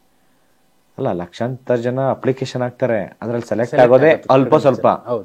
ಅಲ್ಪ ಸ್ವಲ್ಪನೇ ನೀವು ಕರಪ್ಷನ್ ಮಾಡ್ತೀರಾ ಅಂತಂದ್ರೆ ನೀವು ಎಕ್ಸಾಮ್ ಯಾಕೆ ನಡೆಸ್ತೀರಾ? ಇಷ್ಟೇ ನನ್ನ ವಾದ ಸರ್. ಇದನ್ನ ಅವಾಗ ಮಾನ್ಯ ಉನ್ನತ ಶಿಕ್ಷಣ ಸಚಿವರಾದಂತ MC ಸುಧಾಕರ್ ಅವರೇ ಬರೋದು ಸರ್ ಅದು KEಗೆ. ಕಂಟಿನ್ಯೂಸ್ ಆಗಿ ಫೋನ್ ಮಾಡಿದೆ ಸರ್, ಬಿಟ್ಟಿಲ್ಲ. ಪ್ರತಿಯೊಬ್ಬರಿಗೂ ನಾನು ಲೆಟರ್ ಕೊಟ್ಟೆ, ಇಂಥ ಅಧಿಕಾರಿಗಳು ನಮಗೆ ಬೇಡ KE ಇದೆ. ಯಾಕೆಂದ್ರೆ ಸಾವಿರಾರು ಜನದ ಭವಿಷ್ಯ ಇದೆ, ಲಕ್ಷಾಂತರ ಜನದ ವಿದ್ಯಾರ್ಥಿಗಳ ಭವಿಷ್ಯ ಇದೆ ಸರ್. ಆ ಥರ ನಮಗೆ ಬೇಡ, ನಮಗೆ ಟ್ರಾನ್ಸ್ಫರ್ ಮಾಡಿ, ಬೇರೆಯವ್ರನ್ನ ಬನ್ನಿ. ಅವರು ಟ್ರಾನ್ಸ್ಫರ್ ಆದ್ಮೇಲೆ ಈಗ ಪ್ರಸನ್ನ ಸರ್ ಇದ್ದಾರೆ ಸರ್, KE ಪ್ರಸನ್ನ ಸರ್. ತುಂಬಾ ಒಳ್ಳೆಯವ್ರು ಸರ್. ನೋಡಿ, ಪ್ರಾಮಾಣಿಕವಾಗಿ ಕೆಲಸ ಮಾಡ್ತಾರೆ ಸರ್. ಆ ಥರ ಅಧಿಕಾರಿಗಳು ಇರ್ಬೇಕು ಸರ್. ಪ್ರತಿ ಡಿಪಾರ್ಟ್ಮೆಂಟ್ ಅಲ್ಲಿ ಇರ್ಬೋದು, ಪ್ರತಿ ಜಿಲ್ಲೆಗೂ ಕಮಿಷನರ್ ಅಂತಂದ್ರೆ ಆ ಥರ ವ್ಯಕ್ತಿ ಇರ್ಬೇಕು ಸರ್. ಒಳ್ಳೆ ಕೆಲಸ ಮಾಡ್ತಾರೆ. ನೀವು ತುಂಬ ವಿಚಾರಗಳನ್ನ ಹೇಳ್ತಾ ಬಂದರೆ ಪರೀಕ್ಷಾ ಭವನ ಎಕ್ಸಾಮ್. ನಿಮ್ಮ ಪ್ರಕಾರ KPSCಯಲ್ಲಿ ಈ ಥರದ್ದು ಆಗಬಾರ್ದು ಅಂದರೆ, ಯಾಕಂದರೆ ಈ ಕಾರ್ಯಾಂಗವನ್ನು ತುಂಬ ಸಮರ್ಥವಾಗಿ ನಿಭಾಯಿಸುವ ಅಧಿಕಾರಿಗಳನ್ನು ಆಯ್ಕೆ ಮಾಡುವ ಜಾಗ ಅದು. ಅಂತಹ ಆಯ್ಕೆದಾರರು ಹೇಗಿರಬೇಕು, ಅವರ ಆಯ್ಕೆ ಹೇಗಾಗಬೇಕು ಮೆಂಬರ್ಸ್ ನಿಮ್ಮ ಪ್ರಕಾರ? ಸರ್, ಈಗ ಈಗ KPSC ಮೆಂಬರ್ಸ್ ಎಲೆಕ್ಟ್ ಮಾಡ್ತಾರಲ್ಲ ಸರ್, ಅದು ತುಂಬಾ ಇಂಪಾರ್ಟೆಂಟ್. ಆ ಮಾನದಂಡಗಳೇನಿರಬೇಕು ಸರ್? ಆ ಮಾನದಂಡ ಏನಿರ್ಬೇಕಂತಂದ್ರೆ, ಒಂದು ಅವರು ಟ್ರ್ಯಾಕ್ ರೆಕಾರ್ಡ್ ಚೆಕ್ ಮಾಡಿರ್ಬೇಕು ಸರ್. ಅಂದ್ರೆ ಯಾವ ರೀತಿ ಸೊಸೈಟಿಗೆ ಸರ್ವ್ ಮಾಡಿರ್ತಾರೆ, ಮತ್ತೆ ಭ್ರಷ್ಟಾಚಾರ ಮುಕ್ತ ಅವ್ರು ಇದಾರ, ಇಲ್ಲ ಸೊಸೈಟಿಗೆ ಏನಾದ್ರು ಮಾಡ್ಬೇಕಂತಾರ. ಸರ್, ನಿಮಗೆ ಎಷ್ಟೊಂದು ಜನ IAS IPS ಆಫೀಸರ್ ಸಿಗ್ತಾರೆ ಸರ್, ರಿಟೈರ್ಡ್ ಆಗಿರೋದು. ಮತ್ತೆ ಅದ್ಮೇಲೆ ಜಡ್ಜಸ್ ಸಿಗ್ತಾರೆ ಸರ್, ಹೈಕೋರ್ಟ್ ಜಡ್ಜಸ್ಸು ಮತ್ತೆ ಡಿಸ್ಟ್ರಿಕ್ಟ್ ಜಡ್ಜಸ್ಸು ರಿಟೈರ್ಡ್ ಆಗಿರೋರು. ಅವರು ಪ್ರಾಮಾಣಿಕವಾಗಿ ಕೆಲಸ ಮಾಡ್ತಾರೆ ಸರ್. ಈಗ ಒಬ್ಬ ಜಡ್ಜ್ ಕರಪ್ಟ್ ಮಾಡ್ಬೇಕಂದ್ರೆ ಎಷ್ಟು ಕೋಟಿ ಬೇಕಾದ್ರೂ ಮಾಡ್ಬೋದು ಸರ್, ಆದ್ರೆ ಅವ್ರು ಮಾಡಲ್ಲ ಸರ್. ಯಾಕೆಂದ್ರೆ ಅವ್ರು ಪ್ರಾಮಾಣಿಕವಾಗಿ ಕೆಲಸ ಮಾಡ್ತಾರೆ ಬೆಳಗ್ಗೆಯಿಂದ ಸಂಜೆವರೆಗೂ. ನೀವು ನೋಡಿರ್ಬೇಕು ಸರ್, ನಾನು ಕೋರ್ಟಿಗೆ ಹೋಗ್ತೀನಲ್ಲ, ಯಾವಾಗ್ಲೂ ಕೋರ್ಟಿಗೆ ಹೋಗ್ತೀನಿ ಸರ್ ಬೆಳಿಗ್ಗೆ. ಅವ್ರು ಕರೆಕ್ಟ್ 11 ಗಂಟೆಗೆ ಬಂದ್ರೆ 2 ಗಂಟೆ ತನಕ, 1 ಗಂಟೆ ತನಕ 2-3 ಅವರ್ಸ್ ಕಂಟಿನ್ಯೂಸ್ ಆಗಿ 3 ಅವರ್ಸ್ ಕುತ್ಕೊಂಡೇ ಇರ್ತಾರೆ ಸರ್. ಅವರು ಕುತ್ಕೊಂಡು ಬರೀ ಓದ್ತಾನೆ ಇರ್ಬೋದು, ಜಡ್ಜ್ಮೆಂಟ್ ಕೊಡೋದೇ ಇರುತ್ತೆ, ಮತ್ತೆ ಬೇರೆಯವ್ರ ಸಮಸ್ಯೆ ಕೇಳೋದೇ ಇರುತ್ತೆ ಅವ್ರು. ಆತರ ಸಾವಿರಾರು ಜನದ ಸಮಸ್ಯೆ ಅವ್ರು ಕೇಳಿರ್ತಾರೆ ಸರ್, ಒಬ್ಬ ಆಸ್ ಎ ಜಡ್ಜ್ ಆಗಿ. ಮತ್ತೆ ಒಬ್ಬ ಕಮಿಷನರ್ ಆಗಿರ್ಬೋದು, ಒಂದು SP ಆಗಿರ್ಬೋದು, UPSC ಸೆಲೆಕ್ಟ್ ಆಗಿರೋದು, ಒಂದು IAS ಆಫೀಸರು, ಅವರು ಸಾವಿರಾರು ಜನದ ಕಷ್ಟ ಕೇಳಿರ್ತಾರೆ ಸರ್. ಸೊಸೈಟಿಲಿ ಅವೇರ್ನೆಸ್ ಗೊತ್ತಿರುತ್ತೆ ಅವ್ರಿಗೆ. ಅಂಥವ್ರು KPSC ಮೆಂಬರ್ಸ್ ಆದ್ರೆ ಅವ್ರು ನಮ್ಮ ವಿದ್ಯಾರ್ಥಿಗಳ ಸಮಸ್ಯೆಗೆ ಅನುಗುಣವಾಗಿ ಅವರು ನಡ್ಕೊಂತಾರೆ ಸರ್. ಸರ್, KPSC ಒಬ್ಬ ಸ್ಟೂಡೆಂಟ್ಸಿಗೆ ಅನ್ಯಾಯ ಆಗ್ತಾ ಇದೆ ಅಂತ KPSC ಮುಂದೆ ಹೋಗಿ ಕೇಳ್ಕೊಂಡ್ರೆ ದಿನ ಅಲ್ಲ ಸರ್, ಒಂದು ತಿಂಗಳಾನ್ಗಟ್ಲೆ ಅಲ್ಸ್ತಾರೆ.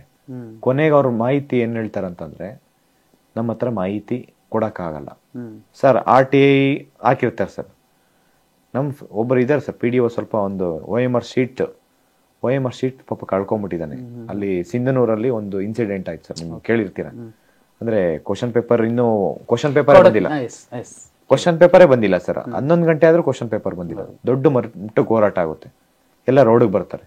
ಕ್ವಶನ್ ಪೇಪರ್ ಒಬ್ರಿಗೆ ಒಂದ್ ಸೈಡ್ 24 ಜನ ಒಂದ್ ರೂಮಲ್ಲಿ ಅಂದ್ರೆ 12 ಜನ ಕ್ವಶನ್ ಪೇಪರ್ ಸಿಕ್ಕಿದೆ, ಇನ್ನೊಂದ್ 12 ಜನ ಕ್ವಶನ್ ಪೇಪರ್ ಸಿಕ್ಕಿಲ್ಲ ಅಂತಂದ್ರೆ 12 ಜನ ಅವ್ರ ಮುಖಗಳು ನೋಡ್ಕೊಂಡಿರ್ತಾರೆ ಸರ್. ಎಲ್ಲ ಎಕ್ಸಾಮ್ಸ್ ಬೈಕಟ್ ಮಾಡಿದ್ದಾರೆ, ಎಲ್ಲ ಆಚೆ ಬಂದಿದ್ದಾರೆ.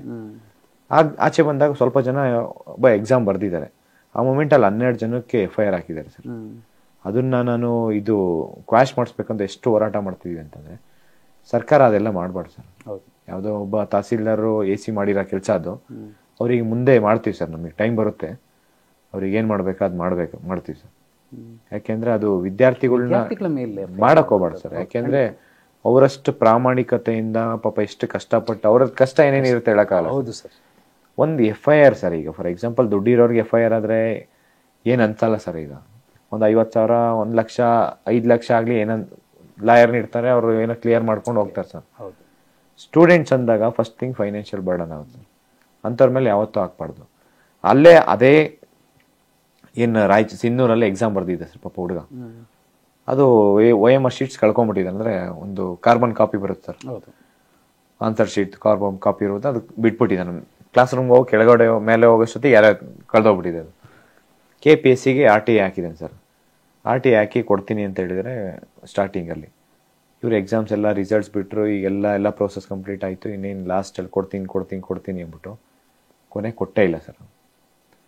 ಅಂದರೆ KPSC ಈ ರೀತಿ ನಡ್ಕೊಳುತ್ತಂತಂದರೆ ಅದು ಒಬ್ರೋಗೆ ಅಲ್ಲ ಸರ್, ಎಷ್ಟೋ ಜನ ಹೆಣ್ಮಕ್ಳು ಬಂದು 500 ಕಿಲೋಮೀಟರ್ ಟ್ರಾವೆಲ್ ಮಾಡ್ಕೊಂಬಂದು KPSC ಬಂದು ಮುಂದೆ ಕುತ್ಕೊಂತಾರೆ. ಅಲ್ಲಿ ಕುತ್ಕೊಳಕ್ಕಾಗ್ದಿರ ವಾಪಸ್ ಹೋಗೋಕ್ಕಾಗ್ದಿರ ನಾಳೆ ಸಿಗ್ಬೋದು ಸೆಕ್ರೆಟ್ರಿ, ಇಲ್ಲ ನಾಳೆ ಸಿಗ್ಬೋದು ಮೆಂಬರ್ಸು, ನಾಳೆ ಸಿಗ್ಬೋದು ಚೇರ್ಮನ್ ಅಂದ್ಕೊಂಡು ದಿನ ಪೂರ್ತಿ KPSC ಮುಂದೆ ಕುತ್ಕೊಂಡ್ರು ಅವ್ರನ್ನ ಯಾರನ್ನೂ ಕೇರ್ ಮಾಡಲ್ಲ ಸರ್.